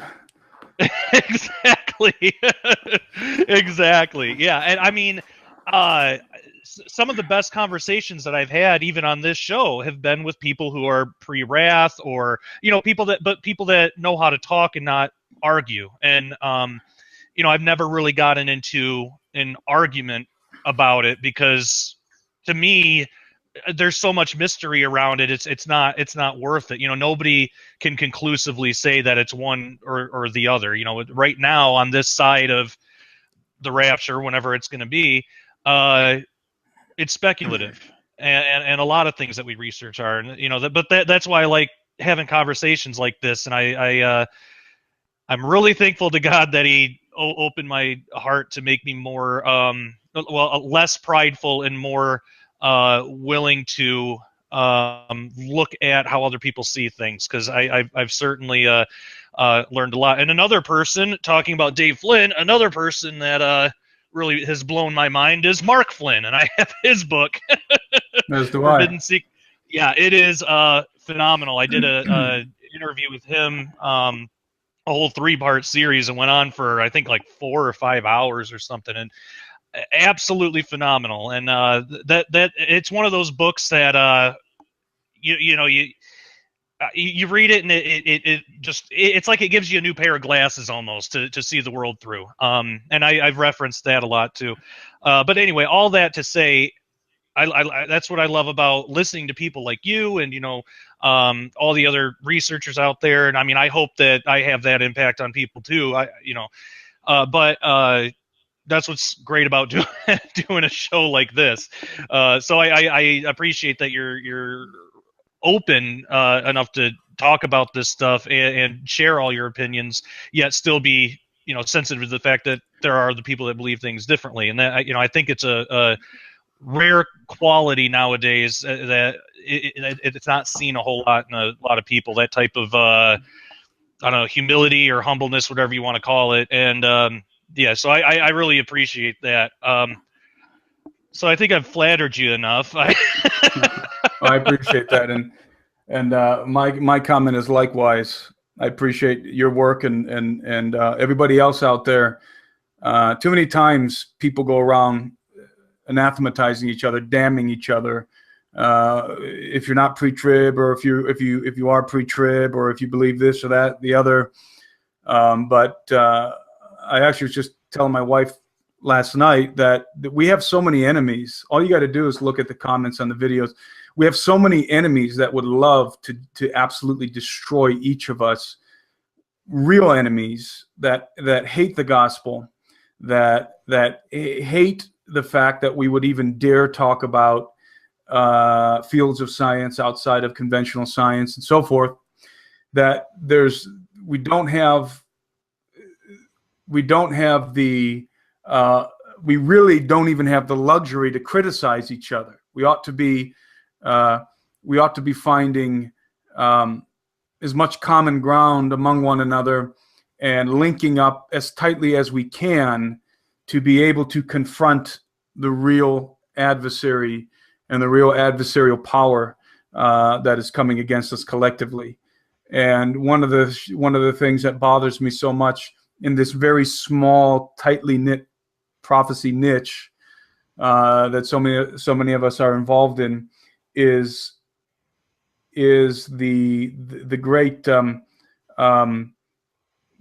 conflicts that arise over the smallest issues that keep people divided, that keep people from really interacting and making a collective thrust against the real adversaries. But something that I learned that really opened my eyes was we many times Christians have by nature a very humanistic perspective on the Bible. We view the Bible obviously through the lens of humanity. That's how we view the Bible. That's how we read the Bible. That's how we're taught to view the Bible. That's how we're taught to view everything, actually, is through the lens of humanity. We have a human-centric perspective. But the truth is that is a faulty way, an erroneous way to approach the scriptures and to approach anything, whether it be science, whether it be literature, whether it be art, anything. We approach it from a flawed perspective, which is the human perspective, a terribly flawed perspective. The only way to truly begin to see the big picture and to understand and to be open to the idea, for example, that there was a pre-Adamic age, is if we stop viewing ourselves as the most important piece of the puzzle. It is so hard for people to conceive a universe in which we are not present. And that is because of pride. Yeah. And that is because we have an inflated view of humanity, even though I just got done saying that something very special happened with us. That's true. But we don't have, so there's a difference between having the appreciation that something very special happened to us, that when Adam was created, it was something very unique. There's a difference between appreciating that fact and then having pride and being arrogant to the degree that we cannot imagine anything having a reason, having a purpose that doesn't have to do with us. That's anti-biblical, because according to scriptures, the Bible is not about, it doesn't revolve around us. Neither does the universe, neither does the earth, neither do the events of heaven, the activities of heaven. Very clearly, everything, all things revolve around the Father and his Son. All things, specifically around Jesus. That's what the Bible tells us very clearly in the New Testament. Jesus is the apple of his Father's eye. Not me, not you. When you boil it down, we don't really understand. We do not grasp how much the Father loves his Son. This is my beloved Son, in whom I am well pleased. Hear him. That's what he told the disciples after the Mount of Transfiguration ordeal. This is my beloved Son. Remember, they saw, who was it that they saw? Elijah and I think Moses, right? Yeah. And they wanted to build a tabernacle for them, and they were all caught up in this whole thing of seeing this vision of Jesus being ministered to by these individuals. And suddenly there's a bright light, and they hear the voice of God. This is my beloved Son. Hear him. And they look up, and what did they see? Only Jesus at that point. That's the way we ought to view Scripture. That's the way we ought to view the universe. This is my beloved Son. That's what we're being told through creation, through Scripture. Hear him. And we have to get away from having a humanistic perception of everything. We have to have a Christ-centric perspective. A Christ-centered perspective on everything is going to give us the proper view, no matter what issue we're tackling. No matter what theological or scientific issue arises. If you have a Christ-centric perspective, all the pieces fall into place, because it's not about you and I, it is about him. He is the why. He's the centerpiece. He's the cornerstone of why everything is happening. It's him, not me. It's him. And that's why I can consider, for example, a pre-Adamic age, because it doesn't change the gospel. It makes no difference. It only changes our place in the timeline of history. And for a lot of Christians, that's not an option. We have to be at the center of things. If we're not at the center of things, then it's hard for them to receive or even to understand or even receive the gospel, because it's a human-centric perspective. It is faulted from the beginning. But if you have a Christ-centric perspective, you can think about a pre-Adamic age. If you have a Christ-centered perspective, flying saucers and aliens don't bother you. It does not change the gospel. It does not change who Jesus is or what he did or what we are. It doesn't change it.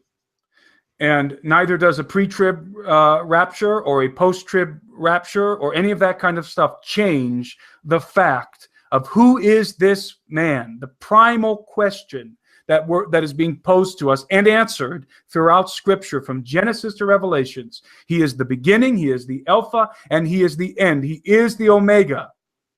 He is the chapter 1 of Genesis to chapter whatever it is of Revelations. He is the beginning, the opening, and the closing of the book, period.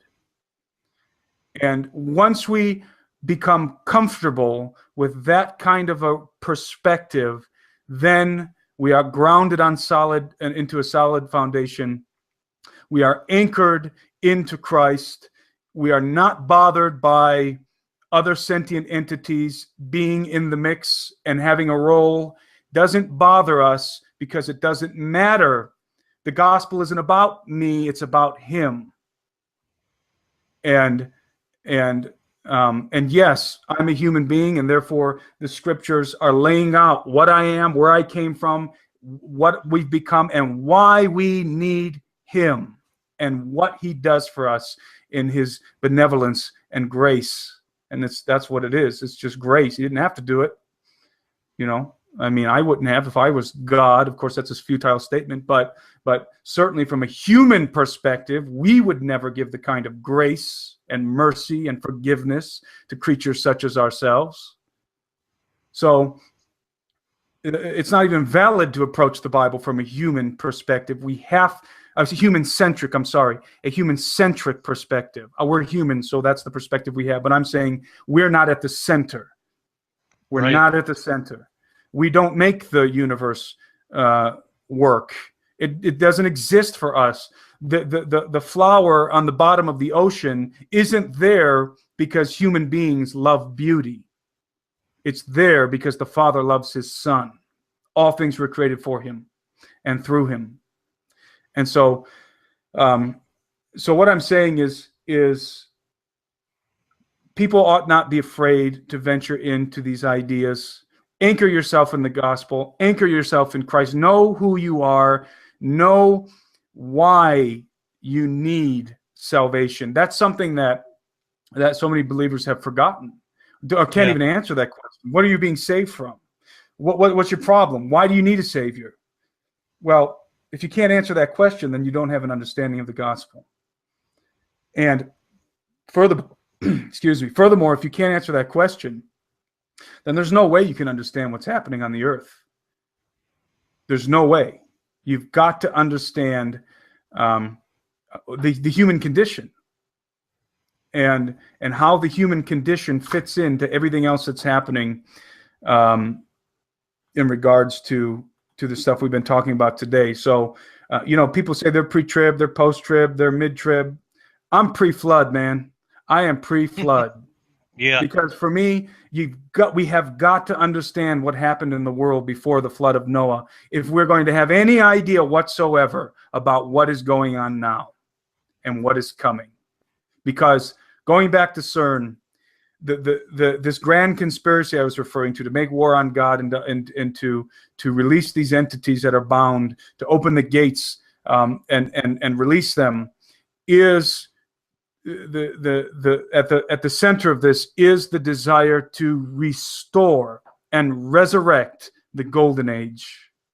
And the golden age is the time when the gods were with men, were among men, and mingled themselves with men. It's the narrative of Genesis 6, except for the Luciferians. The way that they view the golden age was a time of bliss. That's the way they view it. It was a time when the gods were among men, teaching mankind and were benevolent, and that mankind was prospering under the gods, and there wasn't war, and there wasn't famine, and there wasn't pain, and there wasn't death, by the way. That's the golden age to them, see? But the truth is that the golden age to those of us who know the truth and who read the scriptures and who understand the narrative of not only Genesis 6, but of the book of Enoch and the book of Giants and all the other ancient texts that refer to the true context of the golden age. It was not a time when you wanted to be a human being on this earth. It was a time of great destruction. It was a time of great bloodshed. It was a time of great sorcery and wanton wickedness on the earth, so much so that the earth had to be destroyed by a flood.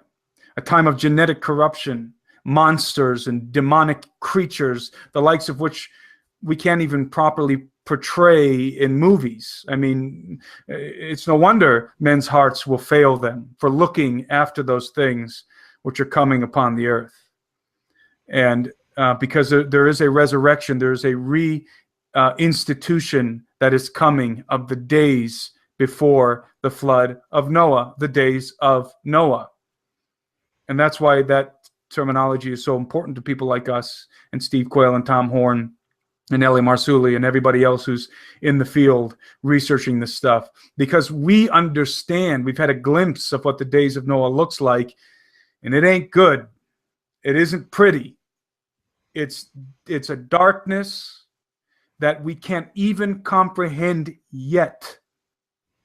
But it will be reinstituted. It will be resurrected before the end, before this whole thing comes to a conclusion. But we can have comfort in the knowledge of how this thing ends, which is what I referenced in the beginning. Jesus wins, period. That's the end of the story. So we're not trying to get people to be afraid. There's a difference between being afraid of something and being aware of something, because whether you like it or not, it's happening. I mean, whether you like it or not, you're drinking fluoride. Whether you like it or not, you're being affected by what they're pouring into the atmosphere through chemtrailing. Whether you believe it or not, doesn't make a difference.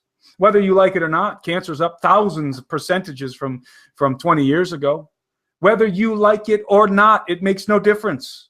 It makes no difference whether you like it or not, whether you believe it or not. There is a Luciferian priesthood on this planet bent on your destruction, especially if you're a Christian, whether you like it or not. And people say, well, but we don't have to worry about that unless you live in Iraq, I guess, right? Unless you live in Syria.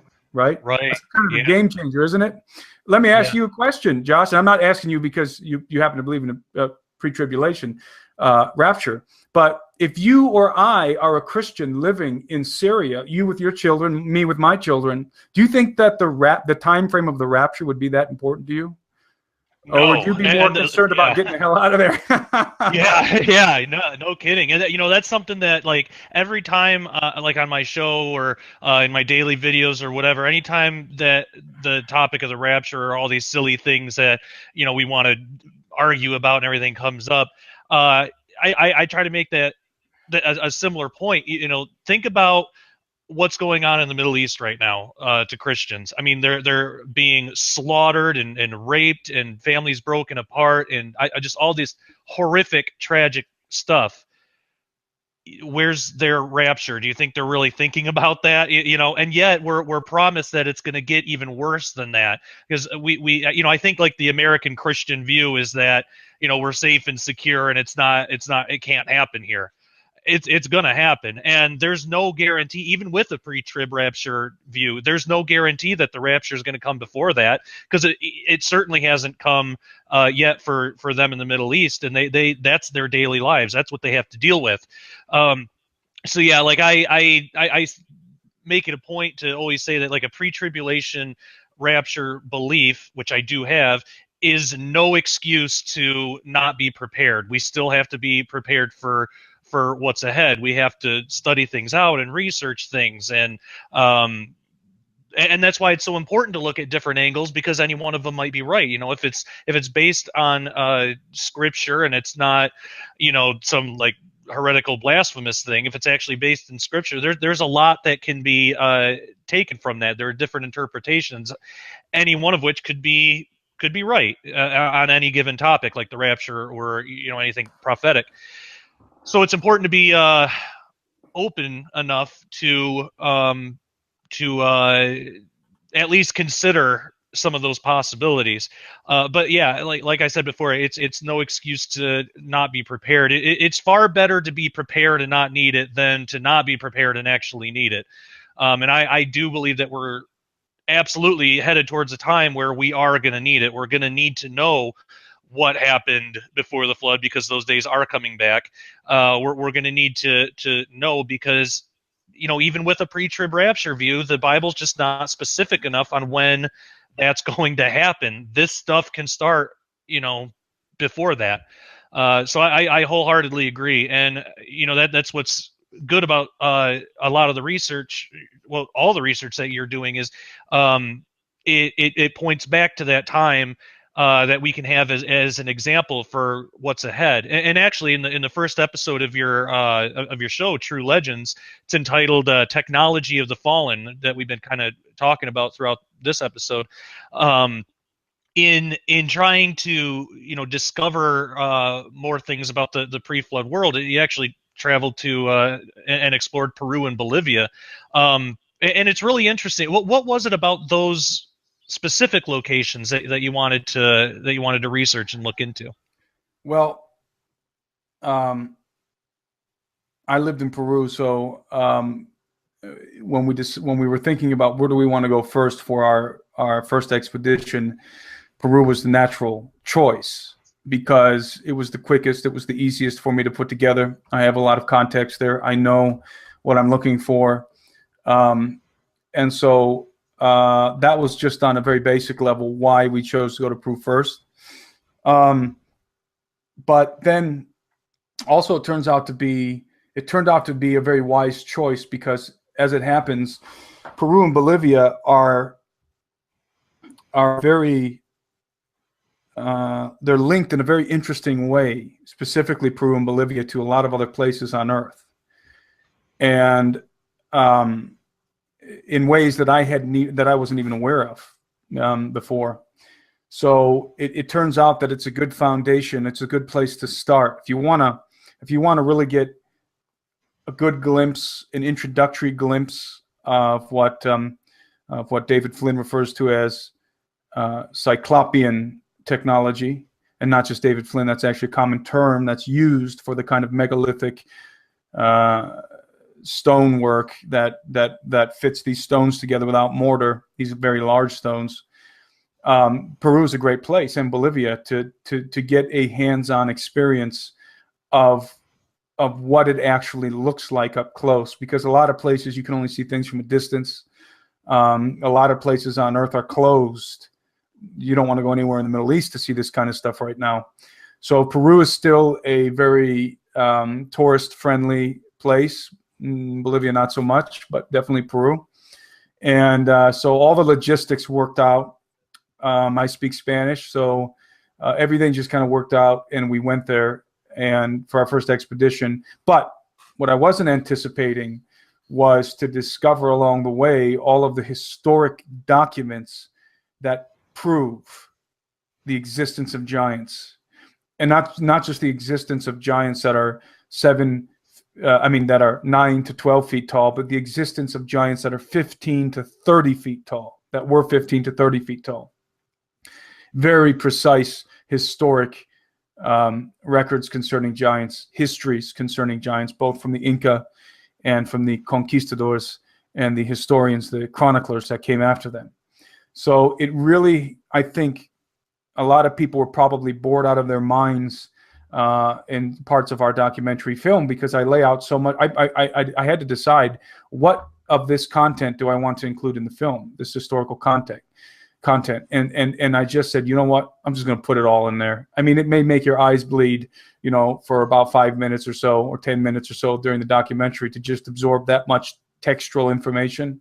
But it really lays the foundation for everything else that we're doing, because I think we've established that giants did in fact exist, and not just 9-foot tall guys, but 15 to 30 foot tall entities that they're absolutely incorporated into almost every major system of legends and myth from the primary civilizations on Earth, including the ones from South America, including the Maya, the Aztec, and especially the Inca.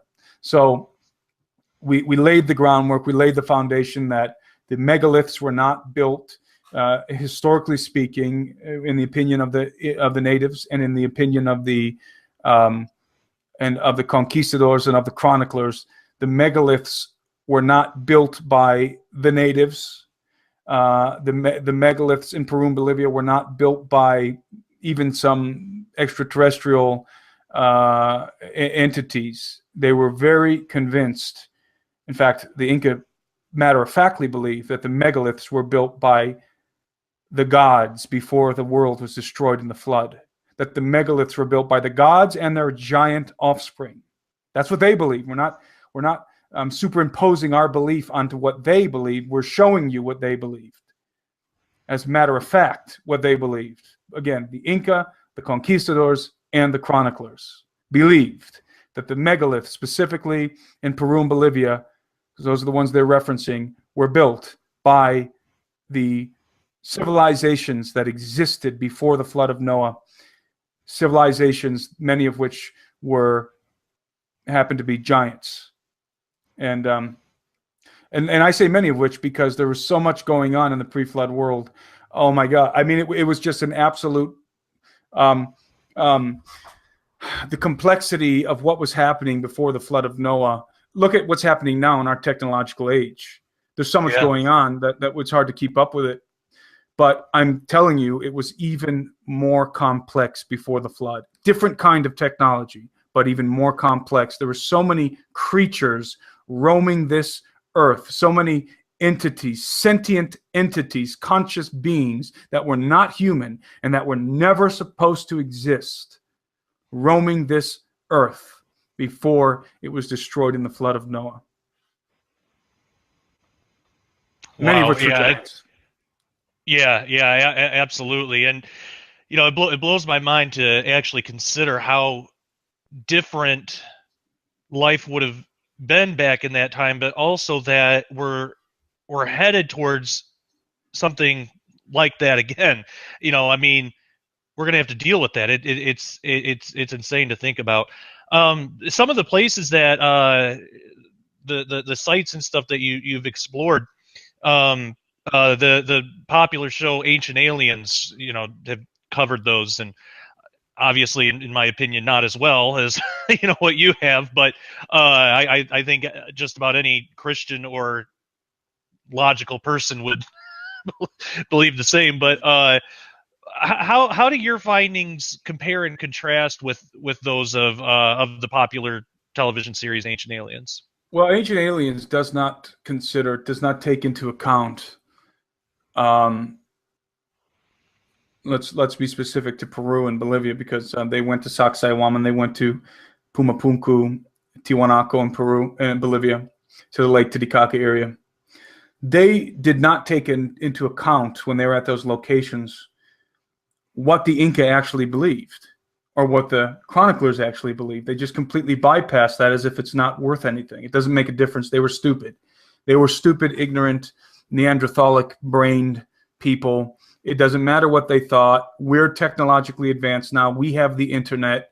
We have smartphones. We have the correct understanding to put this stuff together. They did not. So there's a blatant disregard for what the ancients thought about the megaliths that they ended up building on top of and occupying. So what they do, rather than reaching into the past to draw out the knowledge of what these peoples thought, instead they just completely speculate, 100% speculation, about an extraterrestrial influence. Now, much of what they present, I believe, is true. And I don't really care that they say extraterrestrial, blah, blah, blah. Fine. But they really make a point to sidestep the Bible and to sidestep the flood of Noah and the antediluvian world. And so they want to put all these pieces together, but they don't want to talk about the universal flood. They don't want to talk about the giants, the fallen angels. They don't want to talk about the watchers. They don't want to talk about the Genesis 6 narrative. They want to extrapolate from some of the circumstances and the issues and the evidences that come from the pre-flood world. They want to borrow those and carry them over to the ancient astronaut theory and incorporate them into their theory without giving credit to the rest of the story. That's where they make their fundamental error. I respect David Hatcher Childress. I like him a lot. I don't know him personally. I respect him because he's kind of an intrepid guy, an adventurous guy, going all over the earth and kind of playing the Indiana Jones role.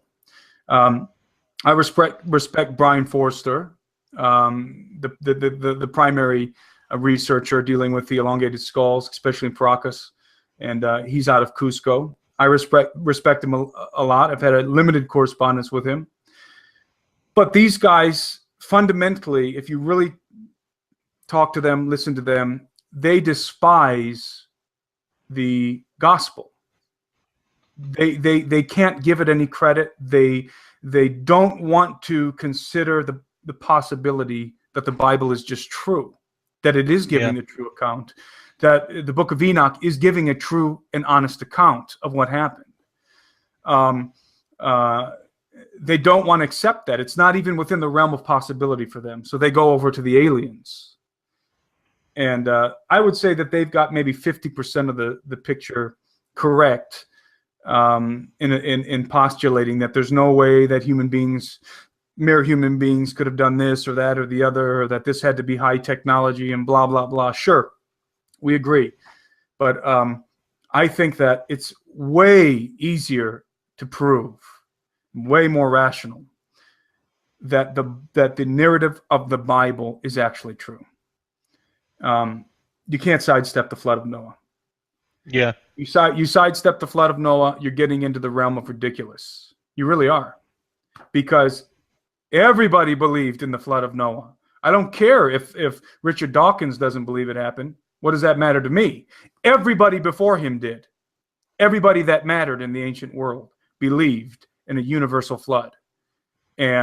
Or at least a localized flood that they could only extrapolate that it happened on a universal level because they only have proof that it happened in a localized area, the area that concerns them. But even the Inca knew that there was a flood that covered the whole earth. Even the Inca knew that. And so pushing that away, making that not part of the issue, is very unscientific. It's not good research. Yeah, absolutely, and I wholeheartedly agree. And Ancient Aliens is one of those shows that I like to keep my eye on. I think I haven't seen the more recent ones like this past season, but before that I've seen every episode. And it's not for entertainment value or anything. I want to know what the world thinks about these things. I want to know what evidences are out there. So, but yeah, I agree that it's like they have a piece, and they have a piece of the truth, but they don't want to go all the way with it. And so, like you said, they got to go to the alien stuff. Um, so you're obviously a really active researcher, and you're continually and consistently putting out top quality content. And I wanted to ask, I'm curious, as of this recording, what is your most recent research about, and what are you finding out, like just the most recent things that you're looking into right now? Well, the most recent thing that I've been involved in is the expedition that's being put together right now, and the details involved in what we're looking for. And Steve Quayle and I have been putting this thing together for a while, and we're chasing down not only evidence of everything that we've been talking about, the pre-flood world, and the giants, obviously, and all of this kind of stuff. But Steve believes, and I agree with him, that there's evidence to be found of living giants, and that there's reason to believe that there's things happening still under the ground, and that the cover-up is a lot deeper and a lot more complex than most people can even that are even willing to accept or consider.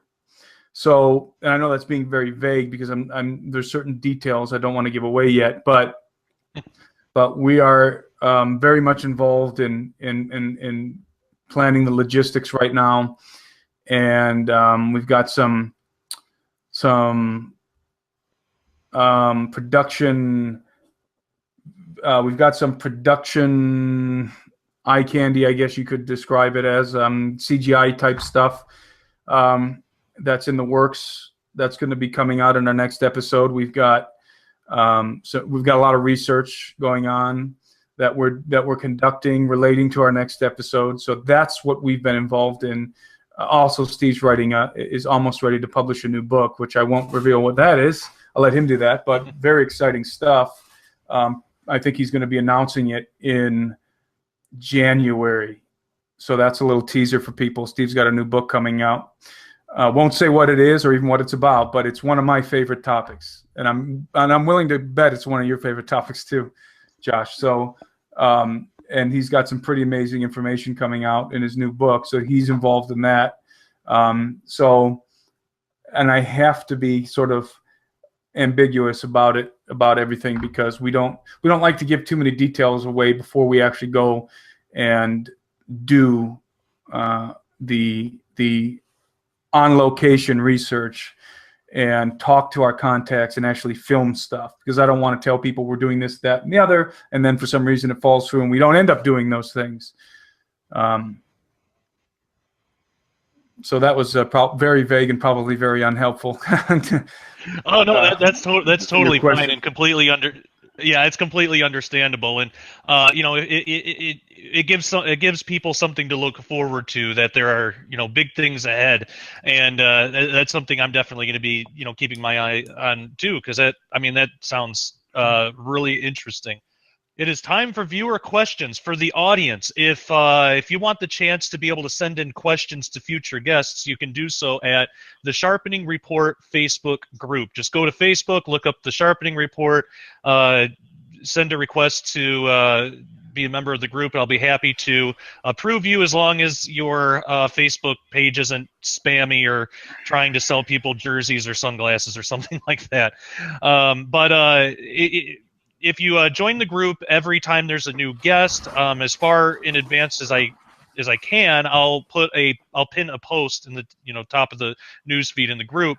I'll tell you who the guest is, what the topic of the show is going to be, and then give you the opportunity to send in questions. So, and it's also just a great discussion group if you like talking about these sorts of things. And again, it's the Sharpening Report Facebook group. Go ahead and join, and you'll be able to send in questions. And I only use first names here because I don't want to embarrass anybody. So there are actually quite a few of these, and which is, I mean, this was an excellent turnout. So it's really good to see that type of participation from the audience. First up, we have Brenda. She has two questions. The first one, she writes in on the subject of the Antichrist. Does he think it will be someone new, a human that either becomes possessed by Satan or carries the satanic bloodline, or that it might be either a clone or reanimated version of somebody we are familiar with already, i.e. Nimrod, Hitler, Osiris, etc.? Tim, your thoughts? Let me say this about the Antichrist. First and foremost, I do believe that there will be a final Antichrist that will be a person who comes as a Messiah. I believe he will be received by the Jews as their prophesied Messiah. I believe he will be received by the Muslims as their Mahdi. I believe he will be received by the Hindus as whoever their prophesied figurehead is that is supposed to return, because almost every major religion has a prophesied figure that will or can return. I think he's going to fulfill that position for many of the religions out there, for many of the religious people out there, and consolidate all of those religions together, including Christianity. Now, it is important to understand that throughout history, historically, the popes of Rome have been considered to be the primary figureheads for Antichrist. Every pope of Rome has been viewed as an Antichrist. And so I believe that as long as there's a pope in Rome, we already have an Antichrist, because Antichrist means in place of. And the vicar of Christ literally means in place of Christ. So we have had an Antichrist present and an Antichrist system present since the conception of Roman Catholicism under Constantine. So it's important for people to understand that. I believe there will be a final Antichrist, and this individual is going to be unique. And he's going to be unique because of the authority that he will have. That's one of the reasons why he's going to be unique.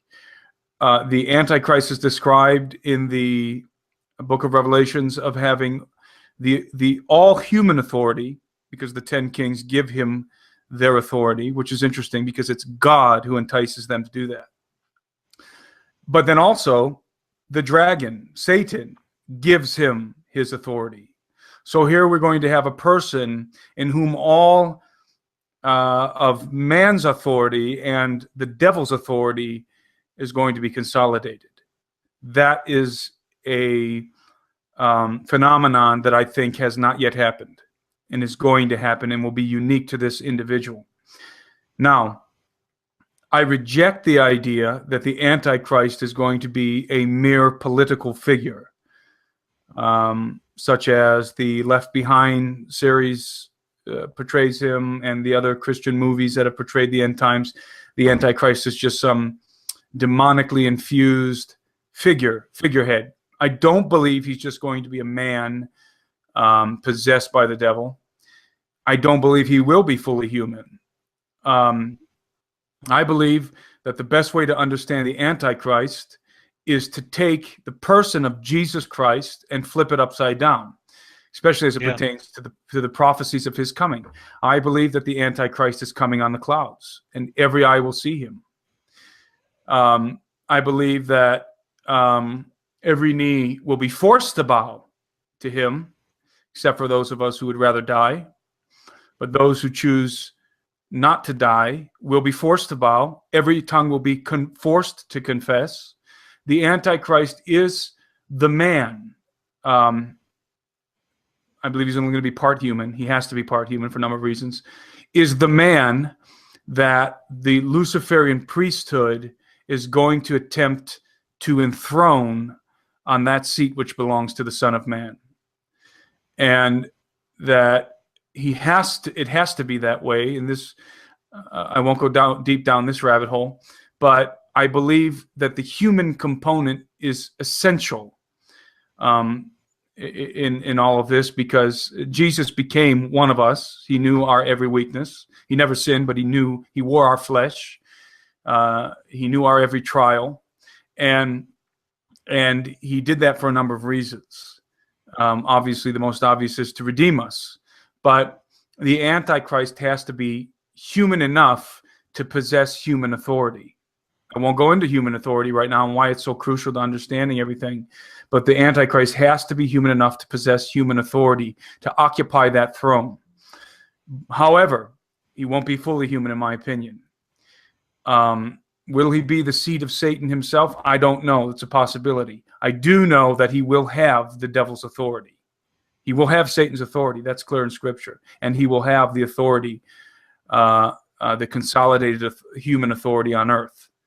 So outside of those things, I don't know much else about this figure that is coming, except for that he's not going to like Christians very much.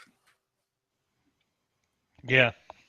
Yeah, I definitely agree with you there. And on the non-human aspect, or part human, I agree with that as well. Brenda also asks, where, in his opinion, do the Nephilim, fallen angels, demons, etc., actually reside? Do they dwell in the hollow earth, on other planets, or both? Or are they strictly interdimensional beings that can appear in this reality under specific conditions? All of the above. It's important to understand that the giants that were produced from the sexual union of the Watchers and women in Genesis 6 and in the book of Enoch and the book of Giants, those entities were judged before the flood. That after they perished in the flood, I do believe some of them escaped. So did David Flynn, by the way. Yep. But the grand majority, the vast majority, perished in the flood. And after they perished in the flood, not just the giants, but also all of the host of other sentient entities that came as a result of the fallen angels having intercourse with animals, that their spirits, but specifically the giants, I don't know actually about the other entities, but specifically the spirits of those giants that were a result of fallen angel with human woman, with angels with women, that those spirits were judged in the book of Enoch that they would have to wander the earth bodiless, and that they would be called unclean spirits. They would be called evil spirits, evil or / unclean spirits on the earth. And that they would hate humanity, especially the women from whom they proceeded. By the way, the women were turned into sirens, according to the book of Enoch. And there's a whole deal with that. But these entities, the spirits of these giants would wander the earth bodiless, that they would basically, in a paraphrasing what it says there, they will be hungry, thirsty, have sexual desires, but they won't have bodies to fulfill those things. So they'll be bereft of their bodies, but they'll have all the desires.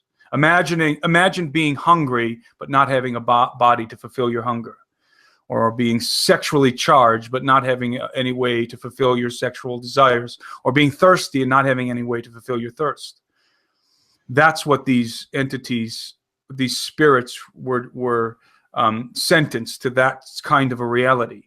Those became the possessing spirits. Those were the same unclean spirits that Jesus would cast out of people. And Yeah. they knew that the Son of God was coming to judge them at some point in time. That's when Jesus appeared on the earth, they came running to him, and they declared in more than one occasion, "We know who you are. Why have you come to judge us before the appointed time?" And Jesus told them to shut up. Mm-hmm. And so those are clearly the spirits of the giants, clearly, from the book of Enoch. So that tells us what those unclean spirits are and why, which was always a mystery to me, before I came upon the works of Steve Quayle in the book of Enoch, was a mystery to me why unclean spirits with whom I had to deal with, not personally, but in other people, wanted to inhabit the bodies of human beings to begin with. Never understood that. Why do you want to be in there in the first place? Why do these entities come in mass, not just one or two, but sometimes hosts of them will inhabit one human body? Why? What is the appeal there? It made no sense until you realize that they're hungry, they're thirsty, they're sexually charged, they're bereft of bodies. So what do they want? Bodies to fulfill the lusts of their flesh, to have flesh, to fulfill the lust of flesh. That's why when they inhabit people, if you've ever encountered a really, really demonically possessed person, you will find that there's always both the entities inside of them are both using the body as a source of pleasure, but are also utilizing that body, are tormenting that body, presumably because of jealousy or wrath against that body, because they don't have one.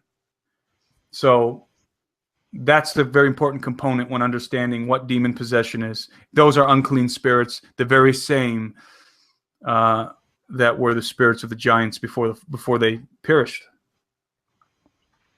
Absolutely. Yep, absolutely. Yeah, the Book of Enoch has so much interesting information on that. And I was raised to believe that fallen angels and demons are the same thing, and that is complete. Yeah, and it's completely wrong. I mean, they're two totally different. I've had demonic manifestations that I've had to deal with, personally in my family too. As far as I know, I've never come across the fallen angel, and I wouldn't want to. I mean, not like I would want to come across a demon either, but when we kind of compare the two, it's like there's just demons kind of like the mosquito with the whole thing. It's not. And I would even go further and say that there's a confusion. I see the term angel, the term demon. Those are very general terms. Angel's a messenger. Angel encompasses a whole thing, a whole buffet of things, of creatures. Well, I think the term demon also incorporates a whole buffet of creatures. Specifically, though, unclean spirits are directly linked to the spirits of the giants, and possibly to the spirits of the other creatures that were came through the sexual union of the fallen angels with other creatures. So, demon, at least in my opinion, represents a whole lot of things, not just one specific thing, but a whole lot of things. Whereas unclean spirit is directly referencing something very specific. Yeah, absolutely. Yeah, I agree with that. Our culture has really butchered a lot of these terms. I wrote a book, Cherubim Chariots, that kind of went into the whole angel demon thing, and just how skewed our culture's perception actually is, of those things. Because a lot of times we'll be talking about something and then use the word angel, but that biblically isn't the appropriate title to give that thing that we're talking about. That comes up quite a bit. So our culture has really done us no favors when it comes to Sunday school. It's Sunday school. Yeah, a lot of Christians have a Sunday school indoctrination that oversimplifies everything. Yep. When it comes to the Bible, and that's one of the mental strongholds that Christians have to get over, is this Sunday school indoctrination, which most of us have grown up, if we've grown up in church, have been in Sunday school, coloring the happy face, sandal clad character of Noah, or somebody from before the flood. And so when we grow up, we naturally progress through life with this idea that the people who lived before the flood were just sort of primitive guys walking around in robes and sandals, and that's all there was to it, right? Because that's what we were taught in Sunday school, and it's never redressed, is it? It's never really redressed as you progress through you graduate, I guess, from Sunday school to normal church life. Those things that are seated in you in a very supercilious and puerile fashion, in other words, infantile fashion, are never redressed when you start dealing with the real deep, weighty things of Scripture, if that makes sense. Yeah, absolutely, and that's what a lot of people are becoming disenchanted with the church because, and a lot of times people they equate church life with Christianity. So if they don't want to go to church, they think that they can't be a Christian anymore or something. And I mean, nothing could be further from the truth. I actually like the idea of having like at-home meetings and stuff like that. I mean, I'm sure, Sure. I'm sure there's plenty of good churches out there. I really haven't in the past decade or two. I haven't really come across any church that my family and I could stay in for too long where I felt like we were really being spiritually fed, because with pretty much everyone that we go to, it's just after a while, like maybe after a year or so, it's like, okay, I get it. Like, we get it. And there's just nothing new. It's just the same, repeated stuff.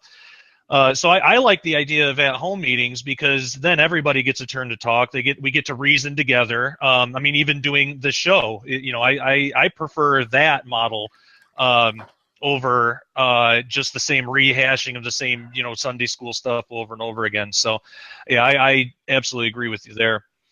Let's see, where are we at? Diana writes in, Timothy Alberino has some really great information on YouTube. I was thinking the devil needs technology to have a worldly end-time throne. Is my thinking off? When individuals talk about a solar flare wiping out electricity and sending us back into the dark ages, if we are in end times, that wouldn't happen until the time of tribulation. Wonder what Timothy thinks about what I'm pondering. Well, let's say a solar flare or an EMP taking out the electrical grid of the United States would affect the United States. It wouldn't affect the elite in their underground bunkers. Right. They've got technology. They've got technology under the ground, which can withstand nuclear. A nuclear attack can withstand almost anything except for what's described as the bowls of wrath are being poured out in the book of Revelation. So they're pretty much shored up against every contingency, and you can be assured that the power structure, that the prison planet will continue, whether you have electricity or not, whether your lights are on or not, their lights are on, and they'll be rolling into your town with their equipment that isn't going to be out of commission because your refrigerator doesn't work. So you need to be aware of the fact that it's very possible there could be an EMP or a solar. I doubt a solar flare, but there certainly could be an EMP. And the New World Order, the Illuminati, whatever you want to describe them as, will not be hurt at all. Their activities will, in fact, they'll use that kind of a situation to exert even more control.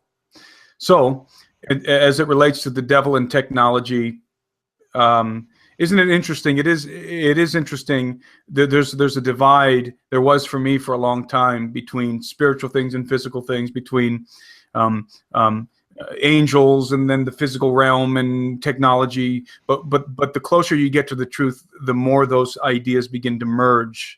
And you begin to realize, especially when you deal with quantum physics and particle physics, that the metaphysical and the physical are very, very tightly woven together.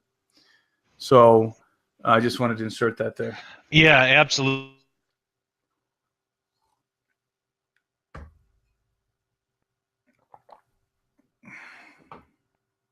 that came from that is that, we kind of have this outlook on the spiritual world, our culture and a lot of the church, that, spiritual existence is kind of wispy or ethereal. It's like not as real as real life. And actually, it's the complete opposite. We're the shadow. We're the wispy ones. When spiritual existence, and I in that book I talk about how the term extra dimensional and spiritual really can be synonymous. Mm-hmm.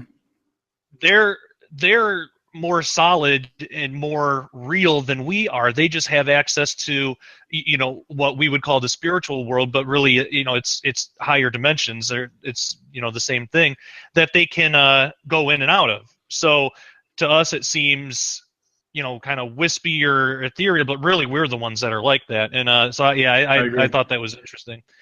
Awesome. Yeah, I'm glad you brought that up. That's a really interesting thing. Tim writes in kind of a long paragraph, so I'm going to see if I can condense it. And he brings up a lot of interesting points and questions here. He says that he's having trouble wrapping his head around the Watcher UFO connection. He says he's heard you talk about UFO technology and its connection with the Watchers. And he writes, it's been a few thousand years since the Watchers first came down to Earth on Mount Hermon, began mating with humans to create Nephilim. We tend to think of them as giants, but are there different types or species of Nephilim that exist today? And then there are some other questions, but it seems like they base all around that main one. Are there different species? Are there spiritual and physical, or one or the other, or both? Yes. And do any of these groups inhabit other planets, or are they fixated on Earth?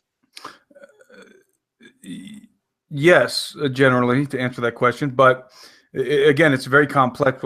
It's a very complex situation because there's all kinds of creatures that were generated in the pre-flood world because of the promiscuous activity of fallen angels, the Watchers. By the way, the Watchers specifically refers to a very unique kind of class of angel. And even the good angels are called Watchers at one point.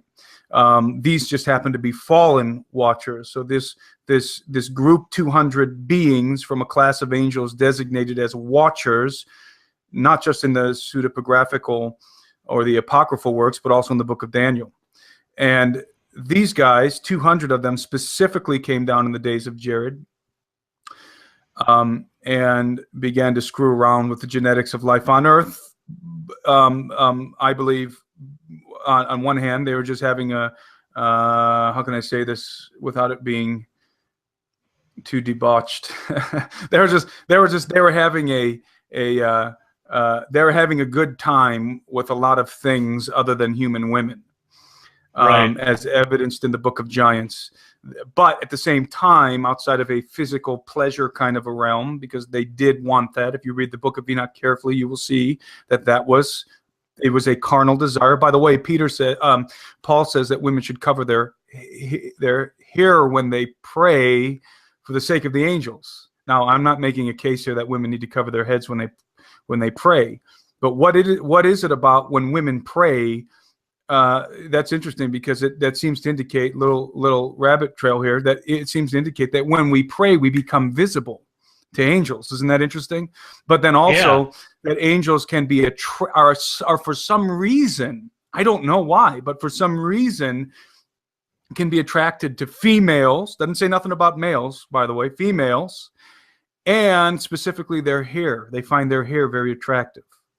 That's what it says. Deal with it. But anyways, so there's a lustful component there to these Watchers. They had sexual relations with a lot of things outside of human beings.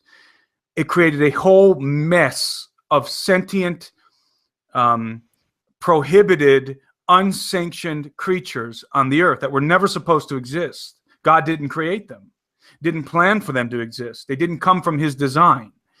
They came from this act of insubordination and rebellion. So you have all these creatures, many of which I think are many times smarter, more intelligent than humans, because they had their origins. They had components of angelic genes. That whole mess that happened in the pre-flood world, excluding the possibility of stuff happening in the pre-Adamic world, okay? And excluding the possibility of something strange genetically going on with Cain. Put those two things aside. Just deal with these fallen angels and what they did.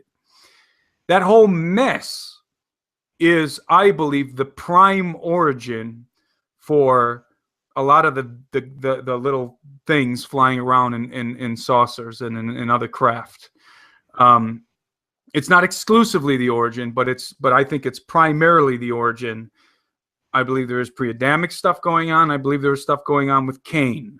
But you add all of that together, and you've got such a complex, compartmentalized mess to deal with that it explains on one hand, but then it just creates a whole host of new questions on the other hand. And that's, I don't claim to have the answers for that stuff.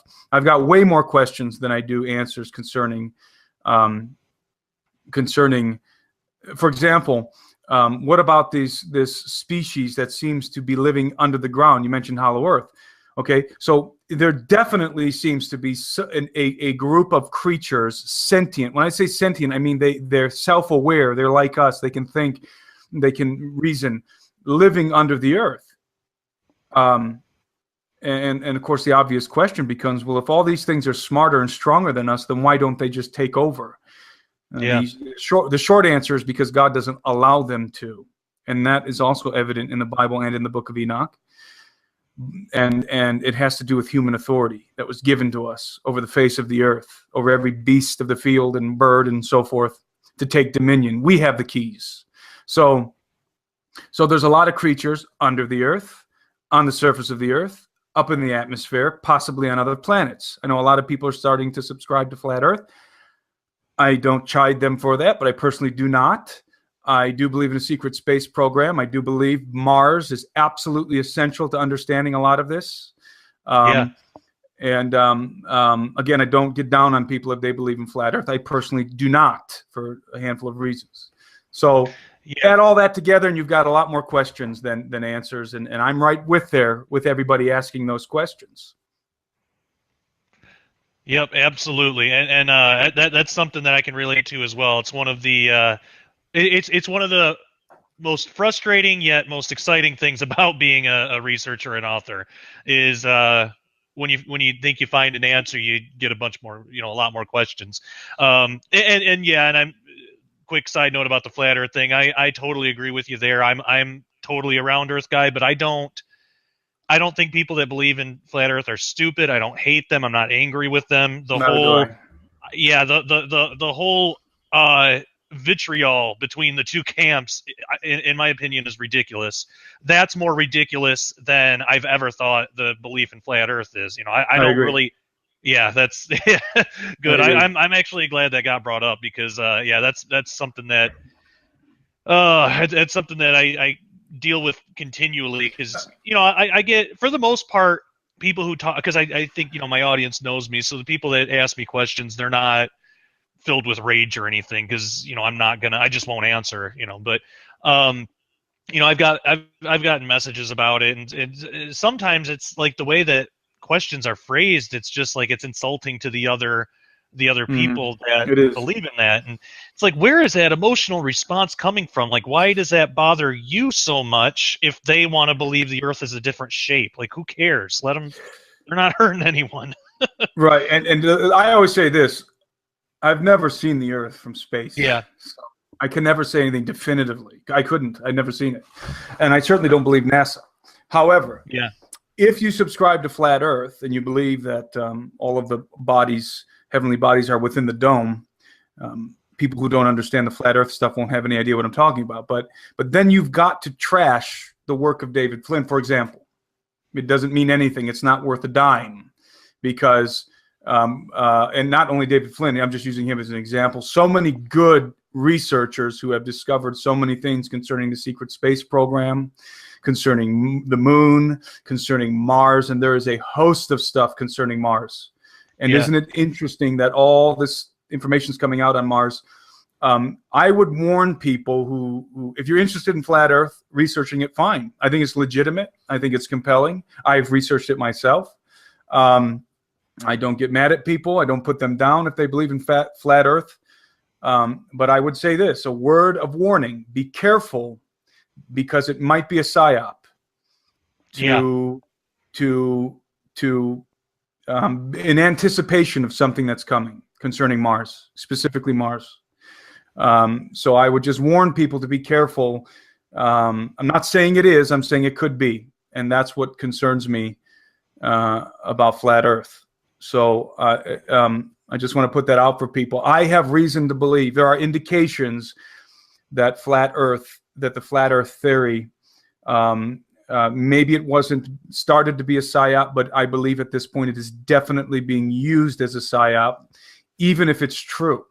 And I know that sounds possibly contradictory, but even if it happens to be true, which again I don't believe it is, but even if it happened to be true, it's being used to create chaos and division in the ranks of people who know things that are true for sure concerning the superficial fake space program that we've been witnessing for the last however many years it's been with NASA, and a host of other things. So just a word of warning.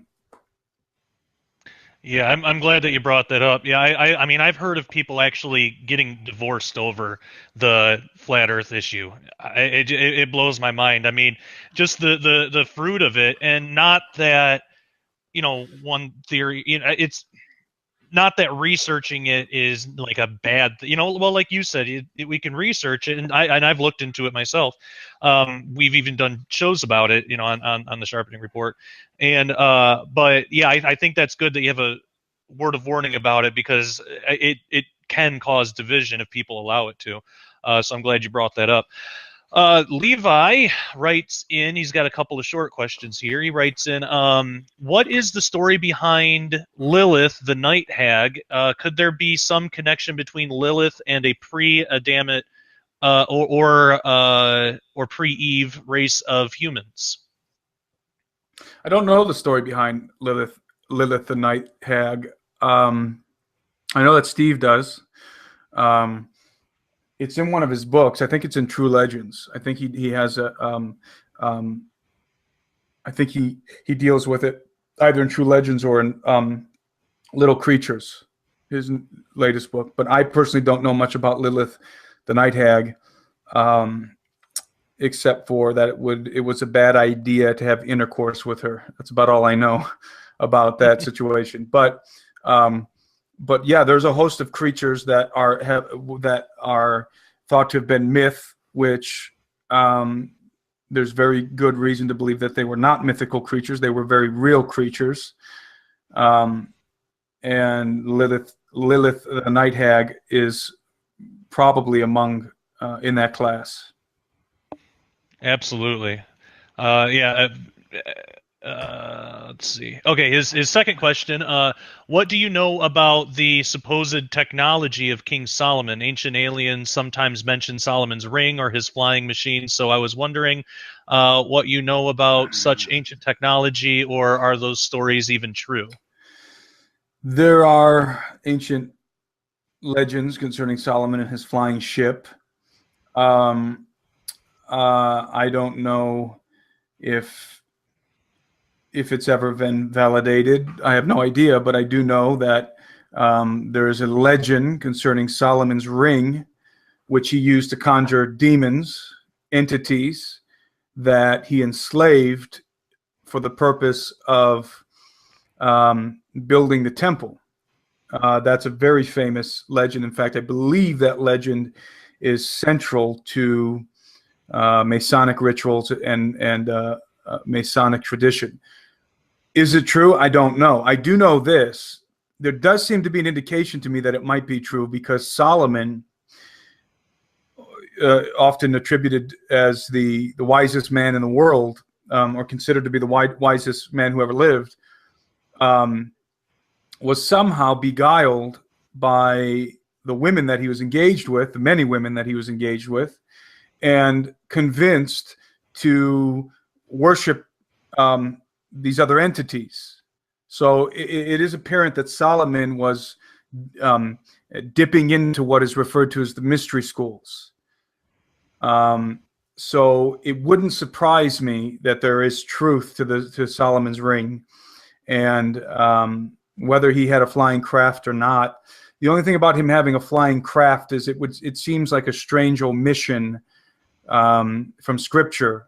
You would think that there would be some kind of a mention somewhere in the Bible, since we're told so much about Solomon, and even have writings from Solomon, that there would be some, even if only a vague reference to him having some kind of a flying craft. At least in my mind, that would seem you would expect to find that. I'm not saying that that means he didn't.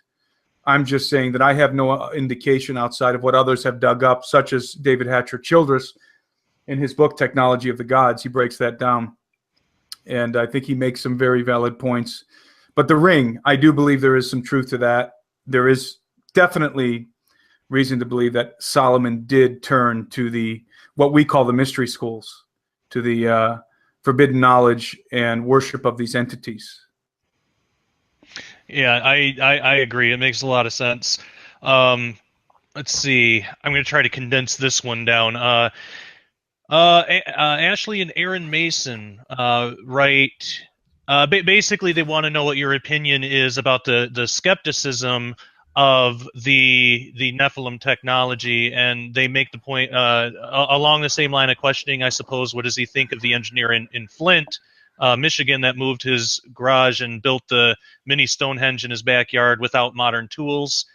Just curious. And then I'm not sure if this is Ashley or Aaron because it says both names, but I guess they. Right. I love the Alberino analysis and all your books, Josh, at least what I've read so far. So I was just wondering about Timothy's opinion. So thank you, Ashley and Aaron Mason. So what are your thoughts about that, the other end of the Nephilim technology debate or whatever you want to discussion, I guess? Well, nobody knows how these individuals, I think there's two specifically, who were able to move around very large stones, apparently by themselves. I forget the guy's name, but the Coral Castle, I think it was in Florida, right? If I remember. Oh, right. yeah, Ed Lee Gallon. Yep. Yeah, that guy. And then I don't know who they're referencing. That I've never heard of that one. Yeah, there was this guy. I've seen the video. He managed to use and it was like, you know, it was authenticated. Like they did a news story on it. It's a real thing.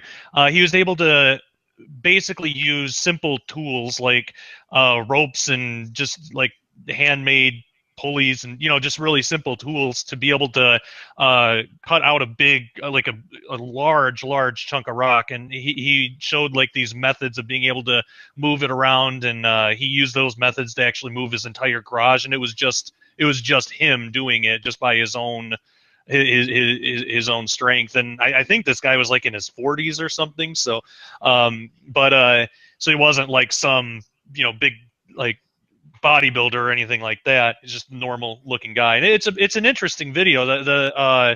Actually Mike Heiser just reminded me of it, and I forgot to get the link from him, but yeah, that's basically. So there's the idea that some people look at that and say, well, maybe ancient people wouldn't need, you know, advanced technology or help from giants to be able to do this. Maybe they could have used some of these. Yeah. Yeah, that's great. But the problem is the giant bones, the historic accounts of giants. The problem is the where did the knowledge come from?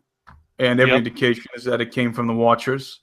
How they did it to me is quite irrelevant. The fact is that the technology came from somewhere, the knowledge came from somewhere, and also the evidence is actually overwhelming for giants and for other entities, and it may very well be that human populaces were able to do things that we can't figure out because they were using methods, maybe very simplistic methods that maybe are so simple that we can't figure them out. It really doesn't change anything for me. I don't think it changes anything in regards to the Genesis 6 narrative. It may be helpful in understanding some of the megalithic stuff, how maybe humans were able to build those things, but there's a lot more to these megalithic sites than just moving heavy stuff. Right. I'd like to see that guy incorporate the same technology, whatever he's using, to move the stone of the pregnant woman at Baalbek. Yeah, exactly. Or to shape the andesite blocks in Pumapunku. There's a lot more involved than just moving heavy stuff. We know for a fact that there are even current cultures in remote places that still move very large blocks to this day, and they do it with a lot of rope and a lot of manpower, and they erect megalithic stones. Well, so what? I mean, that's not that impressive. But when you take those megalithic stones, you shape them precisely, and you build these massive structures with them, that's a whole nother level of technology. It's not just about moving things. It's about the precision, and it's about the laser precision, truly laser precision of a lot of what's out there in terms of megaliths. So yeah, sure. I'm sure there's crossover technology that humans were using that was based on and adapted from technology that non-humans were using. I'm sure there's all kinds of crossover there. Yeah, absolutely. That definitely makes sense, and I would agree with that. Carol writes, let's see, there's a little intro here, but okay, I'm interested in the picture/drawing that I saw on one of his recent shows. I've seen him maybe Skywatch TV. It was a picture of a felled giant surrounded by Marines with weapons. Is that a drawing of a true life event? Are there giants of this size and nature still in the world today? And if so, where are they found? Is this one of the ways the elite are finding giant DNA to compare bloodlines? That image was on the cover of Steve Quayle's book, Long Walkers, and is, in fact, a illustration of a true event. Steve was in contact with a gentleman who was flying an AC-130. I think he's still active duty, AC-130 pilot who was called into Afghanistan to pick up some cargo. The cargo happened to be a dead giant. I think it was 12 to 15 feet, somewhere in there. Oh, wow. And the giant, red-haired giant, pretty sure it had 6 fingers, 6 toes, had killed and devoured a handful of Marines before they were able to kill it. So this giant was moved, flown out of Afghanistan to a base in Germany. That's what that picture depicts. By the way, that AC-130 pilot, we're going to have him at some point in one of our episodes, possibly the next one. We're going to have his live testimony on camera. So the guy does exist. The story is true. We probably will have to mask his identity, but he is active duty, or at least was last time I checked. Fascinating story. Steve's the one who tells that story the best. I don't know all the little details he does, but it is a fascinating story. So I don't remember the rest of that question. Yes, giants still exist. There's stories of giants that appear all over the place, especially in remote areas. And even in the 80s, I always forget this guy's name. It's very difficult to find the information anymore, but there was a gentleman, I should have printed out the story. It was from National Geographic, I think. It was either National Geographic or Discovery. I think it was National Geographic. I can't remember his name. He was looking for a lost city in Peru, and they were hiking up a mountain. This was like from the 1982 or something, and he wrote this in the National Geographic in this article when he got back. and on their way up the mountain, they were stopped by a giant. He said he was the largest human being he had ever seen. It was a giant in every sense of the word. Stepped out onto the path, raised his hand, motioning them to stop right where they were. And I think he had a spear or something like that. So that was in National Geographic, or a Wow. adventurer, or an explorer who was associated with National Geographic. And so yes, giants still exist. In remote places. Wow, that's definitely interesting. Well, we're people are gonna have to keep their eye out for that episode of True Legends. That sounds really interesting. There's one last question here. Brenda writes in, what is his opinion on the possibility that part of the reason the U.S. invaded Iraq in 2003 and seized their historic and antiquated artifacts immediately upon arrival was because of the recent discovery of the tomb of Osiris? Could it be that they took possession of the DNA of a god king, which would be of satanic bloodline, so they could use it for creating cloned beings, or Antichrist, or to use to infect mankind somehow through vaccines, etc.? I had heard that they actually were that they had discovered the body of Gilgamesh, and that they were interested in extracting his body and his DNA. I don't know if that's true or not. I don't know. I suspect it is. But I do know that Tom Horn tells a very interesting story concerning that whole episode that is, I think, evidence that there's truth to that. You'll have to go and find that. I've only heard Tom tell it one time. I don't even remember what program it was on. I'm pretty sure it was on. Tom Horn and Steve Quayle were talking together on the Hagman and Hagman program, and Tom mentioned some inside information that he had concerning that whole situation, and he had actually viewed images of military personnel extracting some very interesting things out of the secret basement of a museum in Iraq. Pretty sure it was Iraq. So yes, I do believe there's truth to that. I'm probably not the best source. I know I'm not the best source for that. I would encourage people to go try and find Tom Horn's story concerning that. It's very convincing, very credible. And I think it will convince you that indeed they were looking for something more than just to depose Saddam Hussein, and even more than just to gain control over the oil fields. Yeah, and I think you're right on what program it was, because I remember, I mean, it's been a few years, but I remember listening to that as well. I do remember for sure it was Tom Horn and Steve Quayle talking, and I believe it was on Hagman and Hagman.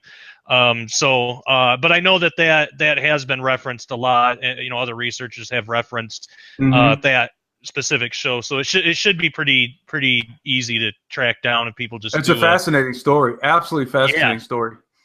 Yeah, absolutely, and there is a lot of credibility to it, and but yeah, I think it's probably pretty easy for people to find if they just do a YouTube search or Google search for it or something. Well, that's it. That's the end of the viewer questions. Again, for the audience, if you want the chance to send in viewer questions to have to ask future guests of the Sharpening Report, you can do so on Facebook, the Sharpening Report Facebook group. So go ahead and join. We're happy to have you, and there's a lot of great conversation too. So we're just about wrapping this up. This has been an just awesome interview. If people want to know more about you or your work, where can they go? Nowhere. Really. Well, there's the YouTube channel. There's the Gen 6 Productions YouTube channel. I also have my own, which is basically just all the same stuff that's on Gen 6 Productions. And the True Legends, the documentary series .com. I'm sorry, True Legends, the series.com is the website of our documentary series. True Legends, the series.com. That's where they can acquire our recent recently released documentary, our first episode of our documentary series entitled True Legends. They can get it there. You can rent it on Vimeo. You can get the link there on that website, or you can purchase the physical DVD, truelegendstheseries.com. If you send an email through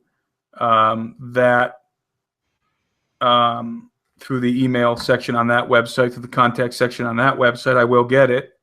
So that's one way you can contact me. I don't have a Facebook page. It is kind of hard to get in contact with me. In fact, if people want to get in contact with me, I might as well just give them my email, timothyalberino@hotmail.com. And I might regret that later, but there it is. It's not a difficult one to figure out. So, well, fantastic. I really appreciate you being open to people contacting you. That's awesome. And I'll put your links and stuff in the. So for the audience, the links will be in the show notes here. Definitely subscribe to his channel. Subscribe to mine if you haven't already. So if you had to wrap up this episode into one final thought, which I'm sure is going to be difficult because we talked about a lot of things, which is great. But what would you want the audience to take away from our discussion? Colossians 1:15-17. He, Jesus, is the image of the invisible God, the firstborn over all creation. For by him all things were created that are in heaven and that are on earth, visible and invisible, whether thrones or dominions or principalities or powers. All things were created through him and for him. He is before all things, and in him all things consist.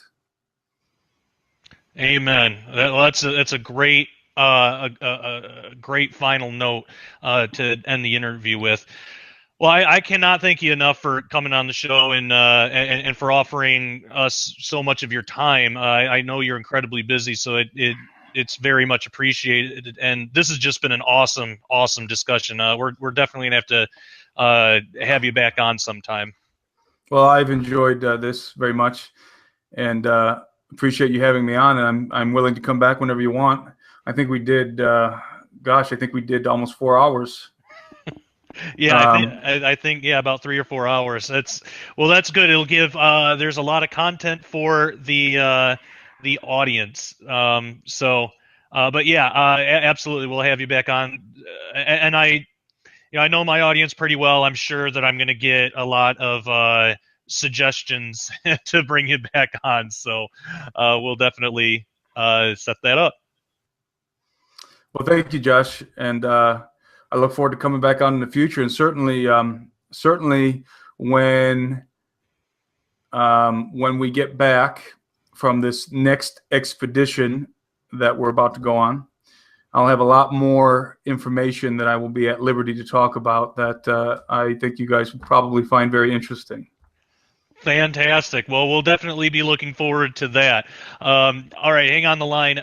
Well, that again was Timothy Alberino, host of True Legends. So all of that being said, I am your host, Josh Peck, and as always, take care and God bless.